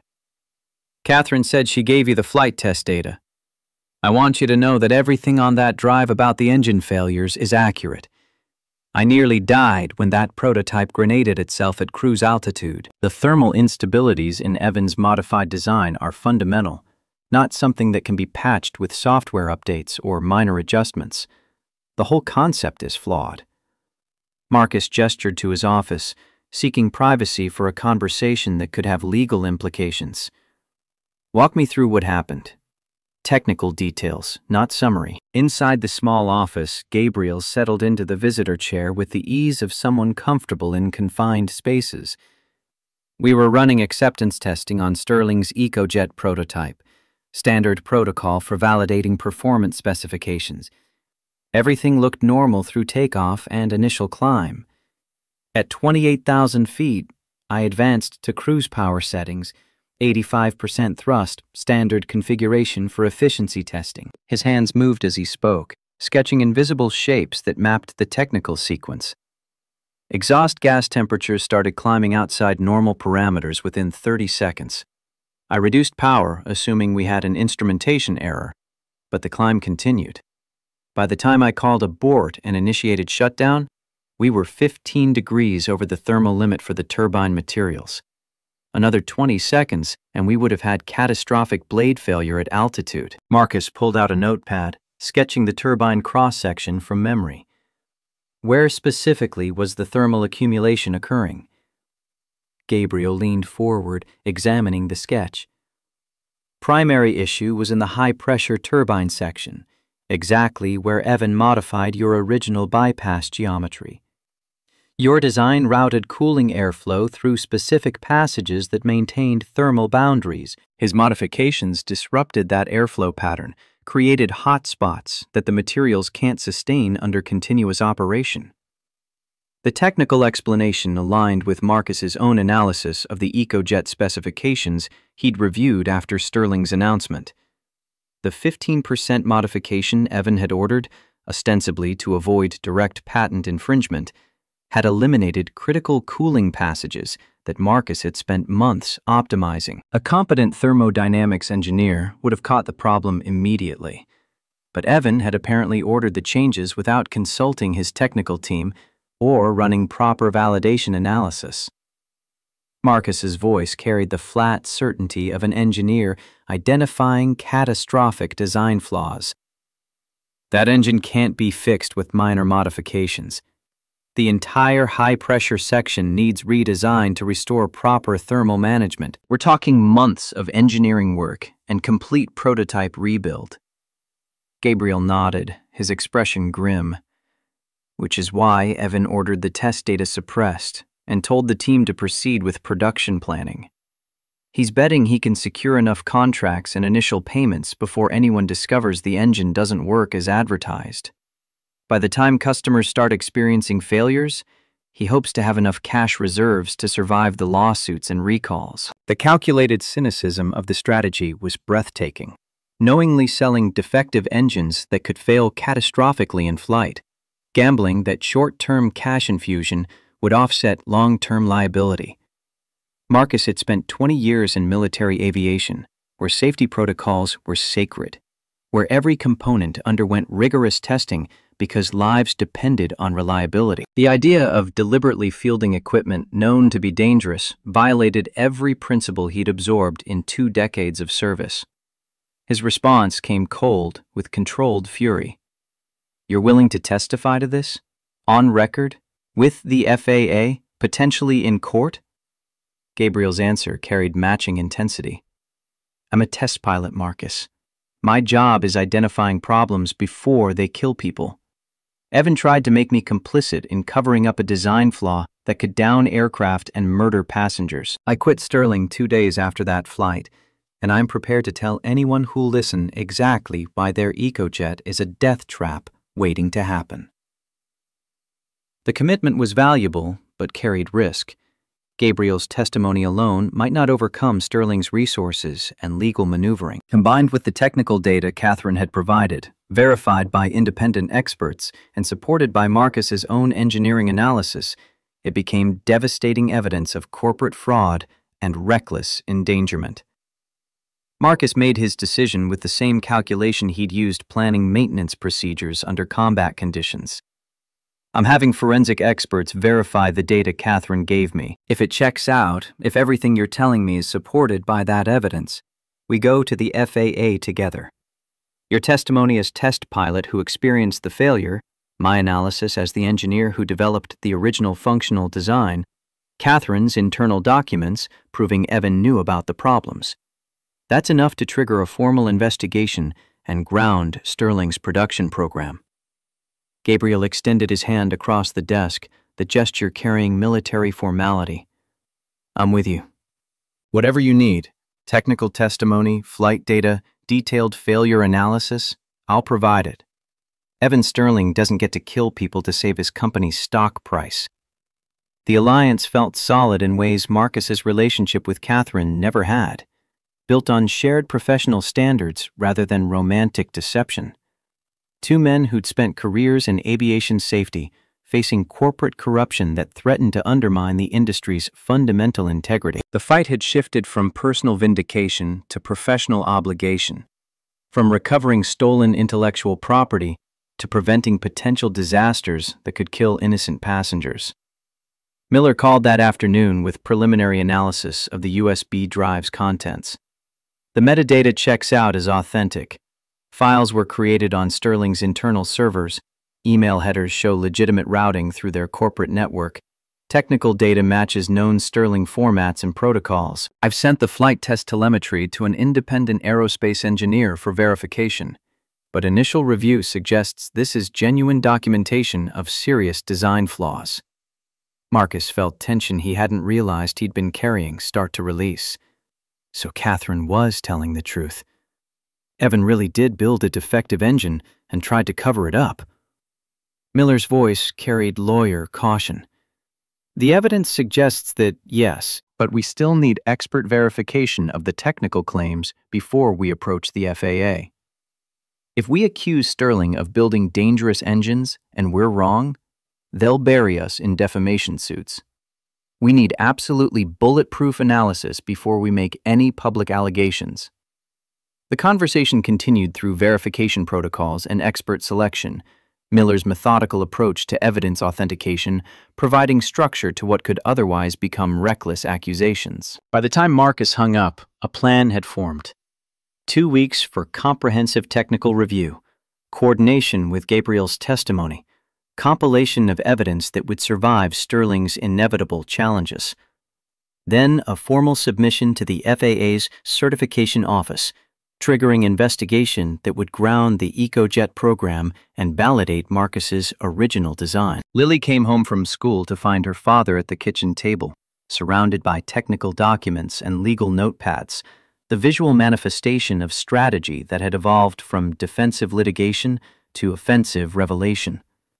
She dropped her backpack, grabbed an apple from the refrigerator, settled into the chair that had been Kate's with the casual appropriation of a teenager reclaiming family space. Her voice carried curiosity without judgment.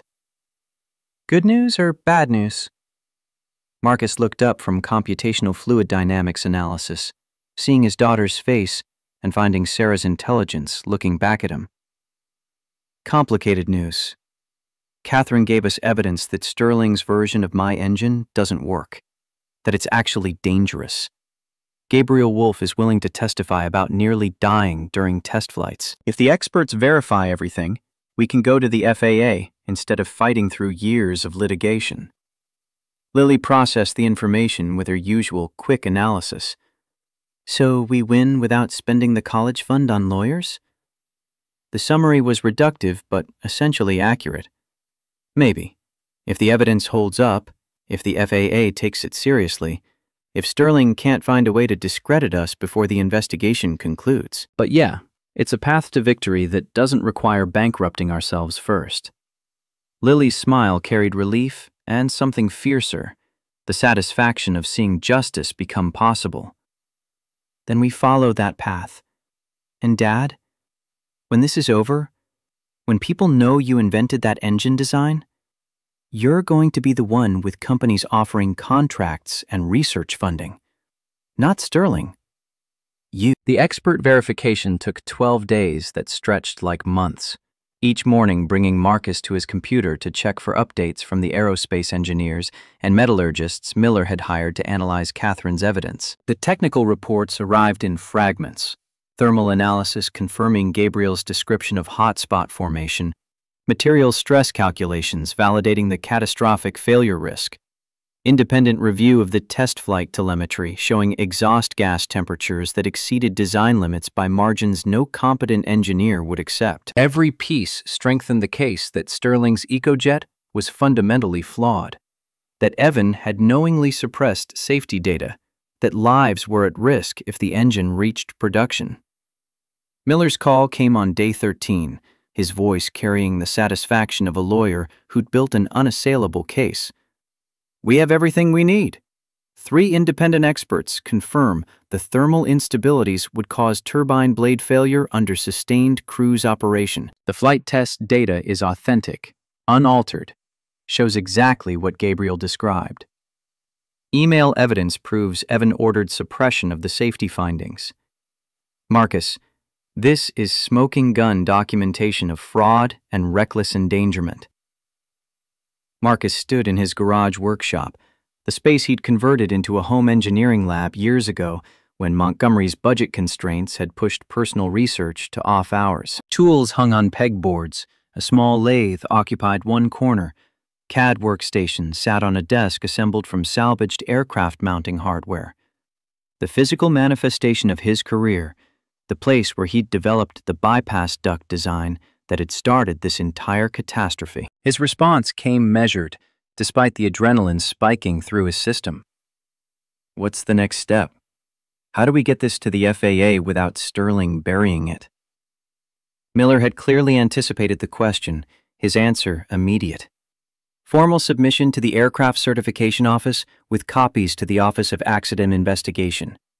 We include your technical analysis, expert verification, Gabriel's testimony, and Catherine's internal documents. The submission goes on record, becomes part of the public docket, can't be disappeared even if Sterling tries to suppress it politically. Once it's filed, the FAA is obligated to investigate.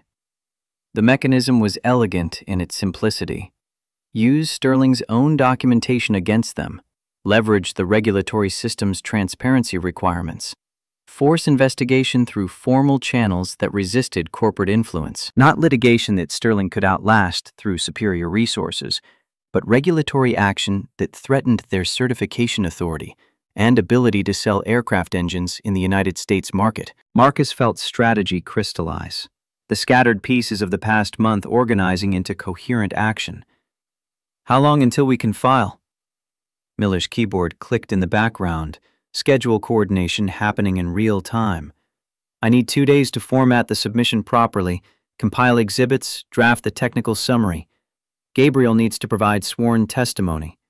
You need to write the engineering analysis explaining why your original design works and Sterling's modifications don't. We file Friday morning, and by Friday afternoon, this becomes a federal investigation that Sterling can't control. The timeline felt simultaneously too fast and painfully slow, urgency warring with the need for perfect execution. Marcus had spent his career in environments where mistakes could kill people. Fighter jet maintenance allowed no margin for error, no second chances when components failed at Mach speed and high altitude. This investigation would follow the same unforgiving standard. Every technical claim needing bulletproof support, because Sterling's survival depended on discrediting the allegations.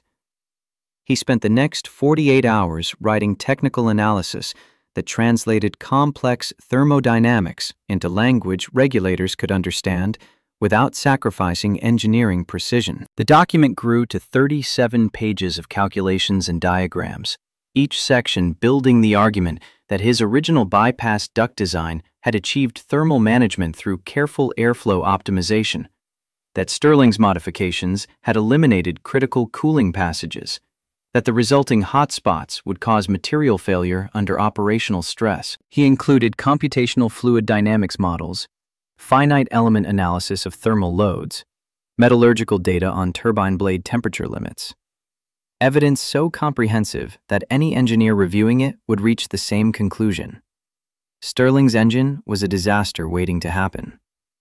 Lily read drafts during evening hours, her 16-year-old engineering knowledge already sophisticated enough to follow the arguments and identify unclear sections. Her questions sharpened his explanations, forced him to justify every assumption and calculation. By Thursday night, the analysis was complete, a technical document that represented everything Marcus had learned in 30 years of aerospace engineering, condensed into irrefutable demonstration of Sterling's incompetence and fraud. Friday morning arrived cold and clear, December having replaced November while Marcus had been consumed with evidence compilation. He dressed carefully, not coveralls, but the Brooks Brothers suit he'd worn to his wedding with Sarah, to her funeral, to the handful of formal occasions that had punctuated 25 years. The fabric felt strange after months of work clothes, the tie a constraint he'd never grown comfortable with despite decades of military service requiring proper uniform. Miller's office occupied the third floor of a renovated factory building in Hartford, the exposed brick and modern furniture reflecting Connecticut's awkward transition from industrial past to service economy present. Gabriel Wolfe sat in the waiting area when Marcus arrived, the test pilot similarly dressed for formal business, his military bearing evident in posture and grooming. They acknowledged each other with nods that carried weight of shared purpose, two men from different backgrounds united by professional obligation to prevent engineering fraud from killing people. The conference room held Miller and two paralegals, laptops open and documents organized with the precision of legal professionals preparing for battle. The submission to the FAA ran to 214 pages, including exhibits, Marcus's technical analysis, expert verifications, Gabriel's sworn testimony, Catherine's internal Sterling documents, forensic authentication reports proving the evidence's legitimacy. A complete case that would land on the Aircraft Certification Office's desk like an explosive device with a lit fuse. Miller walked them through the submission one final time, ensuring every signature was placed correctly, every exhibit properly marked, every technical claim supported by verifiable evidence. Once this is filed, there's no taking it back. The FAA will investigate. Sterling will fight back with everything they have, and this becomes public record that journalists and competitors can access. Marcus, Gabriel, you need to be certain you're ready for the attention and the blowback this will generate.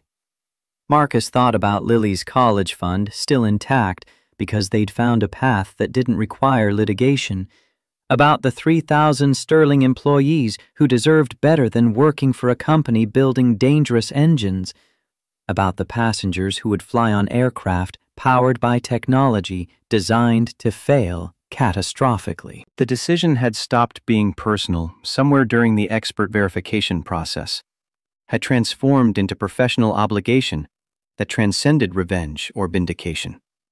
His voice came steady, certain. File it. People's lives are worth more than Sterling's stock price or my desire to avoid attention. Gabriel's agreement followed immediately. File it. I didn't survive 20 years of test-flying experimental aircraft to watch corporate fraud turn commercial aviation into Russian roulette. Miller's paralegal executed the electronic filing at 9:47 a.m., the submission uploading to the FAA's docket management system with the bureaucratic efficiency that characterized federal record-keeping. Confirmation arrived 30 seconds later. Docket number FAA 20241-847. Matter: formal safety complaint regarding Sterling Aerospace EcoJet engine certification. Public record, permanent, unstoppable. The relief Marcus felt was physical, tension draining from shoulders and neck as the burden transferred from his individual responsibility to institutional investigation. Whatever happened next, he'd done everything possible to prevent disaster, have used every tool available to expose fraud and protect safety. The outcome was beyond his control now, subject to regulatory processes and political pressures he couldn't influence. But the submission existed. The evidence was public, and Sterling couldn't make it disappear, no matter how many lawyers they deployed. Miller broke the silence that had settled over the conference room. Now we wait. The FAA will acknowledge receipt within 72 hours, assign investigators within 2 weeks, likely contact you for additional information within a month. Sterling will file responses denying everything, probably claim you fabricated evidence or have commercial motives for attacking them. The investigation will take 6 to 18 months before any enforcement action. The timeline felt glacial compared to the urgency of preventing engine failures, but Marcus understood bureaucratic reality. Thorough investigation required time. Regulatory action demanded procedural care. Rushing produced mistakes that undermined credibility. Better to wait 18 months and achieve definitive results than rush to judgment and leave Sterling with appeals that could drag for decades. Gabriel stood, extending his hand to Marcus. Whatever happens with the investigation, you did the right thing. Engineers like us, we don't get to stay silent when we know something's dangerous. It's not in our DNA. The sentiment resonated with core truths Marcus had built his career around. The unspoken code that aviation professionals shared. Safety mattered more than convenience. Lives outweighed profits. Speaking up when you identified hazards was moral obligation, regardless of personal cost. Gabriel embodied those principles, despite his affair with Catherine, his willingness to testify transcending personal mistakes and focusing on professional responsibility. Marcus's handshake carried genuine respect. Thank you for your testimony. Without your flight test data and technical observations, this would have been my word against Sterling's resources. You gave us evidence they can't dismiss. The remainder of Friday passed in strange anticlimax, Marcus returning to Montgomery Aviation and normal work while the submission propagated through federal systems. News wouldn't break immediately. The FAA's docket was public but technical. the kind of bureaucratic record that only industry insiders monitored regularly. Eventually, journalists would notice, competitors would analyze the implications, Sterling would mount their defense. But for now, Marcus could return to turbine inspections and maintenance schedules, while investigation machinery began grinding through evidence evaluation. Rich Walsh found him in Hangar 7 during afternoon shift, the older engineer's presence a reminder of friendship that had survived decades and supported Marcus through the worst period of his life. "Filed the complaint?" Marcus nodded, using a torque wrench to secure turbine blade retaining nuts with the precise values specified in maintenance manuals. "This morning. 200 pages of evidence that Sterling's engine is fundamentally flawed, and Evan knew about the problems." Rich leaned against the engine stand, his bulk solid and reassuring. "What happens now?" The question deserved honesty about uncertainty. FAA investigates, probably takes a year or more. Meanwhile, I keep working, keep paying bills, keep being Lily's father. The submission is done. Everything else is out of my hands. Rich's voice carried approval beneath the gruff exterior. "Good. You did what needed doing. Exposed the fraud. Protected people who'd fly on those engines. Whatever Sterling throws back, you've got the moral high ground and technical evidence. That counts for something." The assessment was optimistic, but Marcus appreciated the support, the recognition that fighting back against institutional corruption mattered, even when outcomes remained uncertain. He'd spent his adult life in hierarchical systems, military and corporate, that demanded obedience and discouraged individual initiative. Speaking up against Sterling violated those institutional norms, risked his career and financial security, marked him as troublemaker rather than team player. But some principles transcended organizational loyalty. Some truths demanded voice regardless of professional consequences. The weekend arrived with Lily's insistence on celebration despite Marcus's protests that nothing was resolved yet. She dragged him to the diner on Route 1, the same location where he'd met Catherine and later confronted her about the evidence. Sitting in the familiar booth felt like reclaiming space that betrayal had contaminated, asserting that his life belonged to him rather than being defined by others' deceptions. Lily ordered pancakes and bacon with teenage appetite that never seemed satisfied, her enthusiasm infectious despite Marcus's exhaustion. "Dad, you took on $1 billion company and won." Even if the investigation takes forever, even if Sterling survives somehow, you proved that one person with truth and evidence can fight back against corporate fraud. That matters.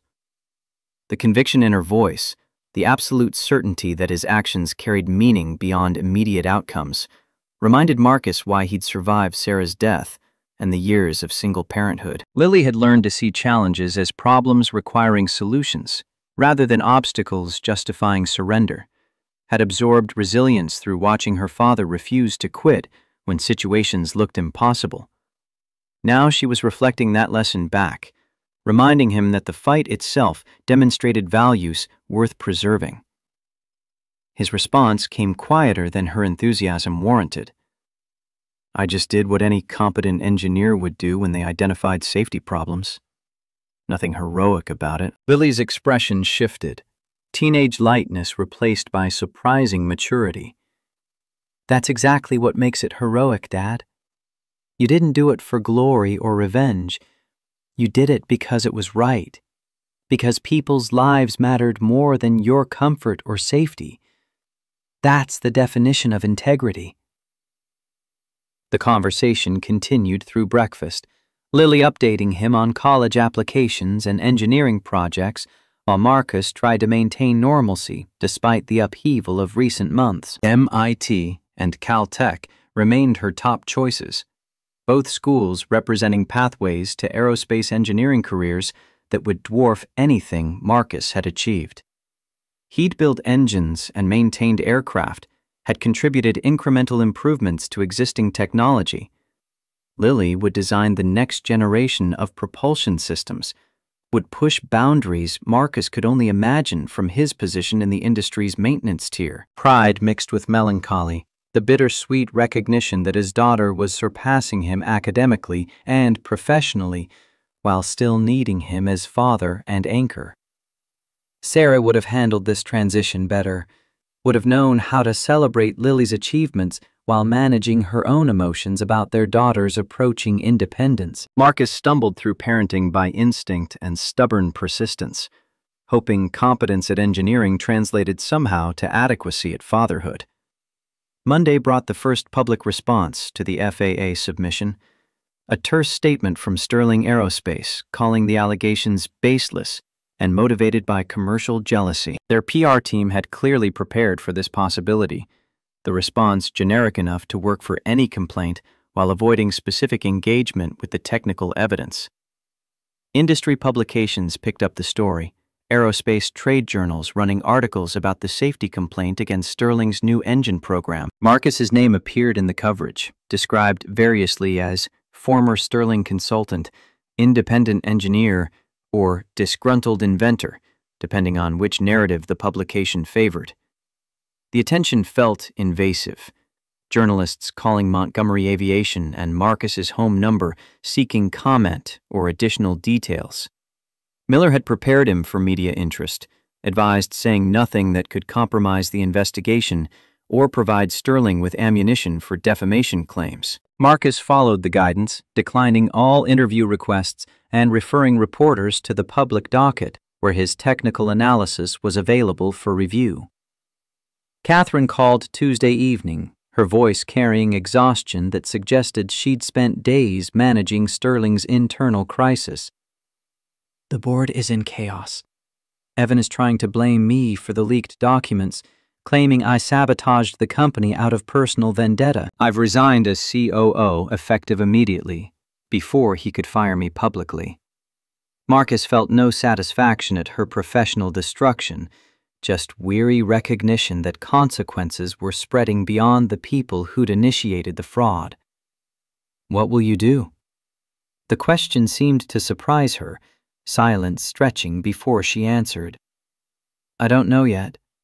I have savings, investments, enough wealth that employment isn't urgent, but losing Sterling feels like losing the last connection to my father, to the legacy he built before Evan corrupted it.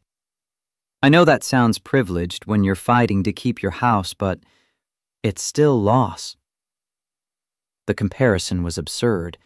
Catherine's voluntary resignation from executive position versus Marcus's potential bankruptcy defending against fabricated charges.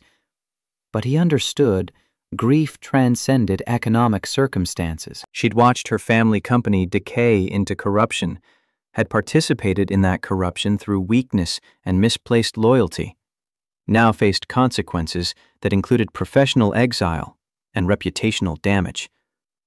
Not equivalent to Marcus's suffering, but real nonetheless. His response came without the anger that would have accompanied it weeks earlier. You made choices that led here, Catherine. Choices to hide your identity, to fail protecting my work, to prioritize Sterling over honesty. I don't celebrate your resignation, but I'm not mourning it either. You earned these consequences. Catherine's acceptance arrived immediate. I know, and I'm not asking for sympathy or forgiveness. I'm telling you because Evan's next move will be attacking you directly. He'll leak claims you were unstable, that our marriage ended because of your paranoia, that you fabricated evidence to destroy the company that rejected your employment application. Prepare for character assassination designed to undermine your credibility with the FAA. The warning carried strategic value despite its source, Marcus's military experience recognizing pre-battle intelligence when he heard it. Let him try. My technical analysis stands on engineering merit. Gabriel's testimony is corroborated by flight data. The expert verifications are independent and thorough. Sterling can attack my character all they want. It won't change the thermodynamics, proving their engine doesn't work. Catherine's exhale suggested relief or resignation. I hope you're right. I hope evidence matters more than narrative, that technical truth outweighs corporate spin. But I've watched Evan manipulate regulatory processes before, seen him turn investigations into prolonged bureaucratic stalemates that protect Sterling through delay and confusion. Don't underestimate his ability to corrupt institutional oversight. The call ended with Catherine's voice carrying something that might have been genuine affection beneath the exhaustion. Take care of yourself, Marcus, and tell Lily I'm proud of her, that she was smarter than both of us about seeing through my deception.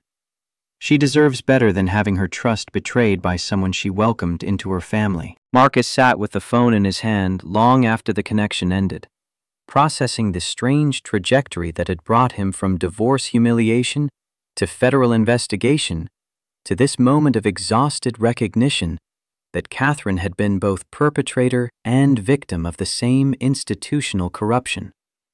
She'd chosen poorly, prioritized wrong values, failed fundamental tests of integrity, but she'd also lived trapped in systems that demanded loyalty over ethics, that punished dissent and rewarded complicity.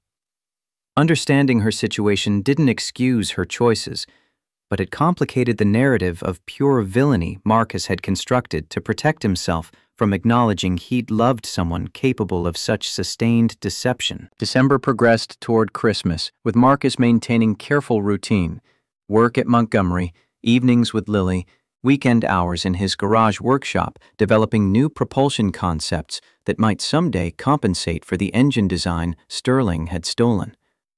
The FAA's official acknowledgement of his complaint arrived 3 weeks after filing, a formal letter confirming receipt and stating that investigators had been assigned to review the safety allegations. No timeline, no commitment to specific actions, just bureaucratic confirmation that his submission existed in their system.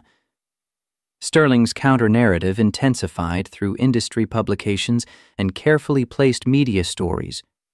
Articles appeared questioning Marcus's credentials, suggesting his military maintenance background didn't qualify him to evaluate advanced engine design, implying personal animosity toward Catherine had motivated fabricated allegations. The attacks were sophisticated enough to plant doubt without making specific claims Miller could sue over, designed to erode Marcus's credibility through accumulation of insinuation rather than direct falsehood. Gabriel faced similar treatment, his test pilot expertise dismissed as insufficient for thermodynamic analysis, his testimony attributed to grudge over being fired from Sterling after the failed test flight. The coordinated nature of the attacks suggested Sterling had hired crisis management professionals, specialists in reputation warfare, who knew how to weaponize media coverage and industry gossip. Miller cautioned patience when Marcus called, furious about the latest attack piece. They're trying to provoke you into responding emotionally, creating quotes they can use to paint you as unstable or vindictive. The FAA investigators aren't reading trade publication editorials. They're reviewing your technical analysis and expert verifications. Let Sterling waste money on PR campaigns that won't influence the people who actually matter. The advice was sound, but following it required discipline Marcus had to consciously maintain, each new attack triggering impulses to defend himself publicly. He'd spent his career in meritocratic environments where technical competence spoke louder than marketing, where evidence outweighed narrative. Sterling's strategy of reputation assault felt alien and dishonorable, the kind of combat that violated rules Marcus had internalized about fair competition and honest disagreement. Lily noticed his tension during dinner one evening, setting down her fork with the particular intensity that preceded serious conversation. "Dad, you're letting them get to you. The articles, the attacks, the questioning of your credentials. You know you're right about the engineering. You have evidence proving it, and the FAA is investigating. Sterling's noise is just noise. It can't change the thermodynamics." The observation was accurate and obvious, yet hearing it from his daughter provided perspective Marcus had lost in the daily grind of deflecting attacks. "You're right. I'm letting Evan's tactics distract me from the fact that we've already won the important battle. The investigation is happening, The evidence is public record, and Sterling can't make physics work differently, no matter how many PR consultants they hire. Lily's smile carried satisfaction and something else. The particular pride children showed when they successfully guided parents through emotional turbulence. Exactly. Now eat your pasta before it gets cold, and tell me about the new bypass duct concepts you've been sketching in the garage. I want to understand the variable geometry mechanism you're developing. The shift to technical discussion provided relief, Marcus explaining his latest engineering concepts, while Lily asked questions that revealed her growing sophistication in fluid dynamics and thermodynamics. The conversation reminded him why he'd become an engineer in the first place: the intellectual satisfaction of solving complex problems, the creative challenge of optimizing designs, the tangible reality of building things that worked. Sterling had stolen one engine design, but they couldn't steal his capability to generate new innovations, couldn't prevent him from continuing the work that defined his professional identity. Christmas arrived with manufactured cheer, Lily insisting on traditions despite the upheaval of recent months. They decorated the modest tree that had served them for a decade, hung stockings Sarah had embroidered before her illness, prepared the honey-glazed ham that had become their holiday meal after years of experimenting with recipes. Catherine's absence was notable, but not devastating. The empty space she'd occupied already filling with the routines that had sustained Marcus and Lily before her arrival. Lily's main gift was acceptance to MIT's early admission program, the thick envelope arriving December 23rd and transforming her carefully maintained composure into teenage excitement that made her seem younger than her 16 years. Marcus watched her read the acceptance letter 3 times, memorizing phrases and laughing at her own disbelief, and felt pride so intense it bordered on pain. Sarah should have been here to see this, to celebrate their daughter's achievement, to share the parental satisfaction of watching children surpass their origins. His gift to Lily was practical: a professional drafting set and engineering reference library, tools she'd need for university coursework and the aerospace career she was building. Her gift to him was a framed photograph of the 3 of them, Marcus, Sarah, and infant Lily, taken 17 years ago when the future had seemed stable and full of promise. The image captured a moment before cancer and death and betrayal, when Marcus's biggest concerns had been maintaining aircraft and raising a healthy daughter. The simplicity of that earlier life felt impossibly distant, separated by years of struggle and loss that had transformed him from optimistic young father to wary middle-aged engineer. The photograph went on his workshop wall, joining technical diagrams and aircraft schematics, as a reminder that engineering served human purposes, that all the thermodynamic calculations and design optimization ultimately mattered because they enabled people to live and work and travel safely. Sterling's theft had felt personal because Marcus had invested himself in the work, but the real crime was endangering lives through defective design. The FAA investigation wasn't about vindicating Marcus Hayes. It was about preventing catastrophic failures that could kill hundreds of passengers. January brought the new year and mounting pressure as the investigation progressed invisibly behind bureaucratic walls. Marcus received requests for additional documentation, clarifying questions from FAA engineers, notification that investigators had conducted site visits to Sterling's facilities. Each interaction suggested the investigation was substantive rather than pro forma, that regulators were taking the safety allegations seriously enough to invest time and resources in thorough evaluation. Sterling's attacks intensified in proportion to the investigation's apparent seriousness, suggesting Evan recognized the threat to his company's survival. Industry sources reported Sterling had hired former FAA officials as consultants, experts who knew the regulatory process intimately and could advise on defensive strategies. The company's stock price had declined 20% since Marcus's complaint became public, investor confidence eroding as questions accumulated about the EcoJet's viability. Gabriel called in late January with news that shifted the investigation's trajectory. The FAA contacted me for follow-up testimony.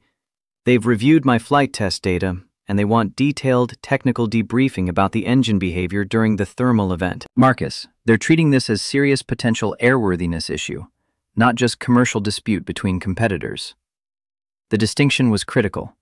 Commercial disputes belonged in civil courts, where resources and legal talent determined outcomes. But airworthiness issues triggered the FAA's safety mandate and enforcement authority. If investigators concluded the EcoJet posed genuine risk to flight safety, they could ground the certification process regardless of Sterling's protests or political connections.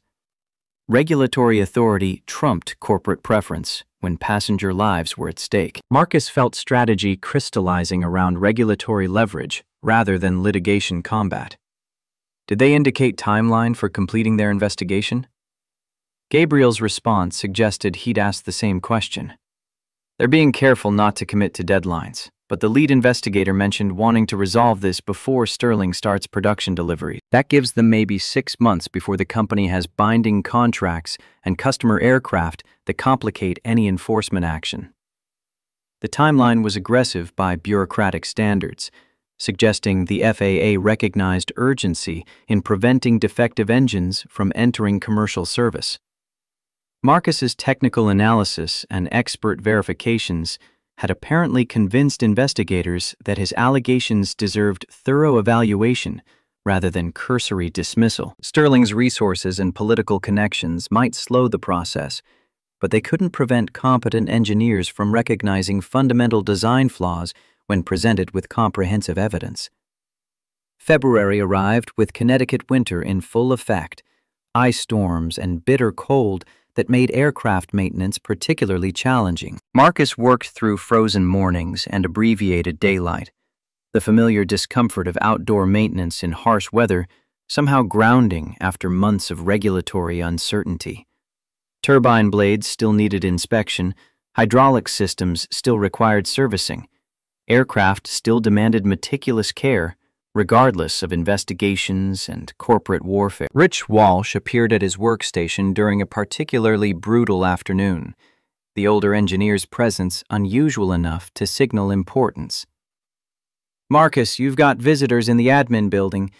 FAA investigators want to interview you on site, review Montgomery's facilities, and your development work on the original engine design. The notification triggered adrenaline spike, Marcus's mind immediately racing through implications while his hands continued torquing fasteners with practiced precision. Did they say what specifically they wanted to examine? Rich's expression suggested concern beneath professional neutrality. Your workshop, your CAD workstation, any physical prototypes or test equipment you used developing the bypass duct design. They want to verify you had capability and resources to develop the technology independently, that Sterling's claims about you lacking proper facilities are false. The investigation had reached the verification phase, investigators moving beyond document review to physical confirmation that Marcus's development timeline was plausible. Smart methodology that would establish his credibility while potentially undermining Sterling's narrative about sophisticated corporate R&D versus lone engineers' impossible achievement.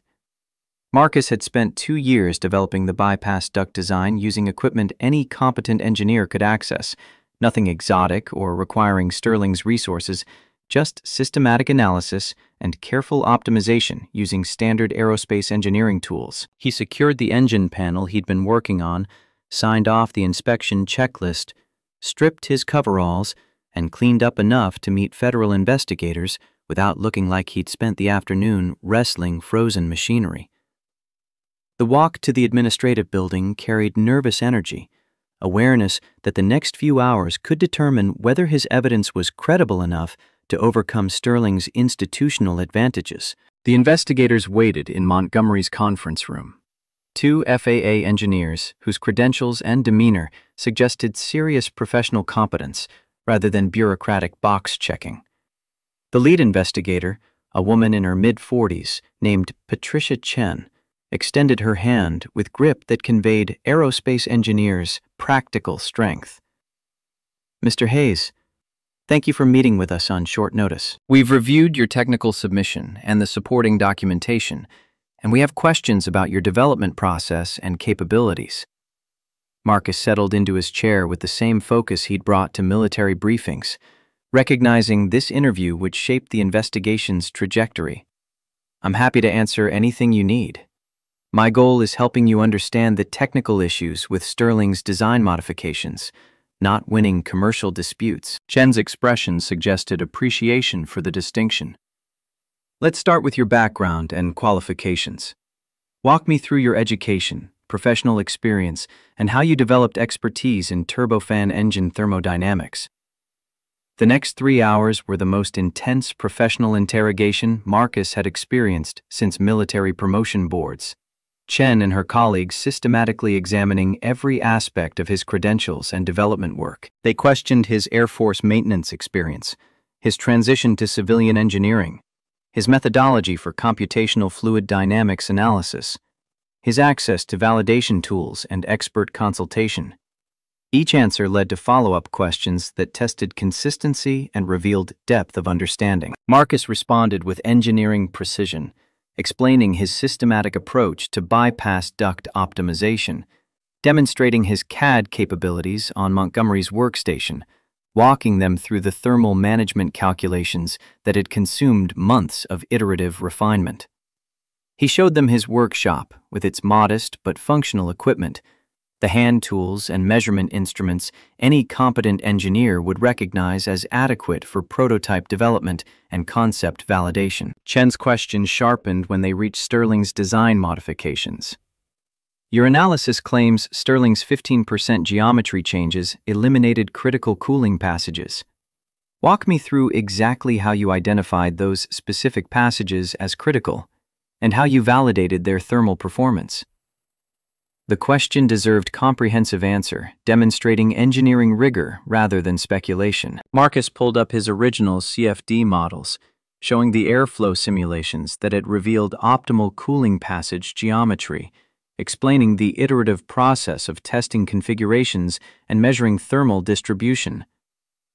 "I ran hundreds of variations, examining how different passage geometries affected turbine blade temperatures. These specific configurations," he highlighted the passages Sterling had eliminated, "showed consistent thermal reduction across the operating envelope. When I saw Sterling's announcement specifying their geometry changes, I immediately recognized they'd removed the cooling mechanisms my analysis had proven essential." Chen's colleague, a younger engineer named Robert Kim, jumped in with a technical challenge. "How can you be certain Sterling's modifications were the cause of Gabriel Wolf's thermal event? Couldn't there have been other factors? Manufacturing defects, instrumentation errors, pilot technique variations?" The question was fair, and Marcus had anticipated it. "Mr. Wolf's flight test data shows exhaust gas temperature rise that's consistent with reduced cooling airflow in the specific turbine stages where Sterling modified the bypass geometry. The thermal signature matches my predictions for what would happen if those cooling passages were blocked or eliminated. Manufacturing defects would show different patterns. Instrumentation errors wouldn't produce the sustained climb Wolf documented. And pilot technique can't explain temperature rise that exceeds material limits, regardless of power setting." The technical exchange continued for another hour, Chen and Kim probing every assumption and calculation, while Marcus defended his analysis with engineering evidence rather than rhetoric. By the end, he was exhausted but confident. They were evaluating his work seriously, applying appropriate skepticism while recognizing technical competence when presented with comprehensive documentation. Chen's closing statement confirmed Marcus's assessment.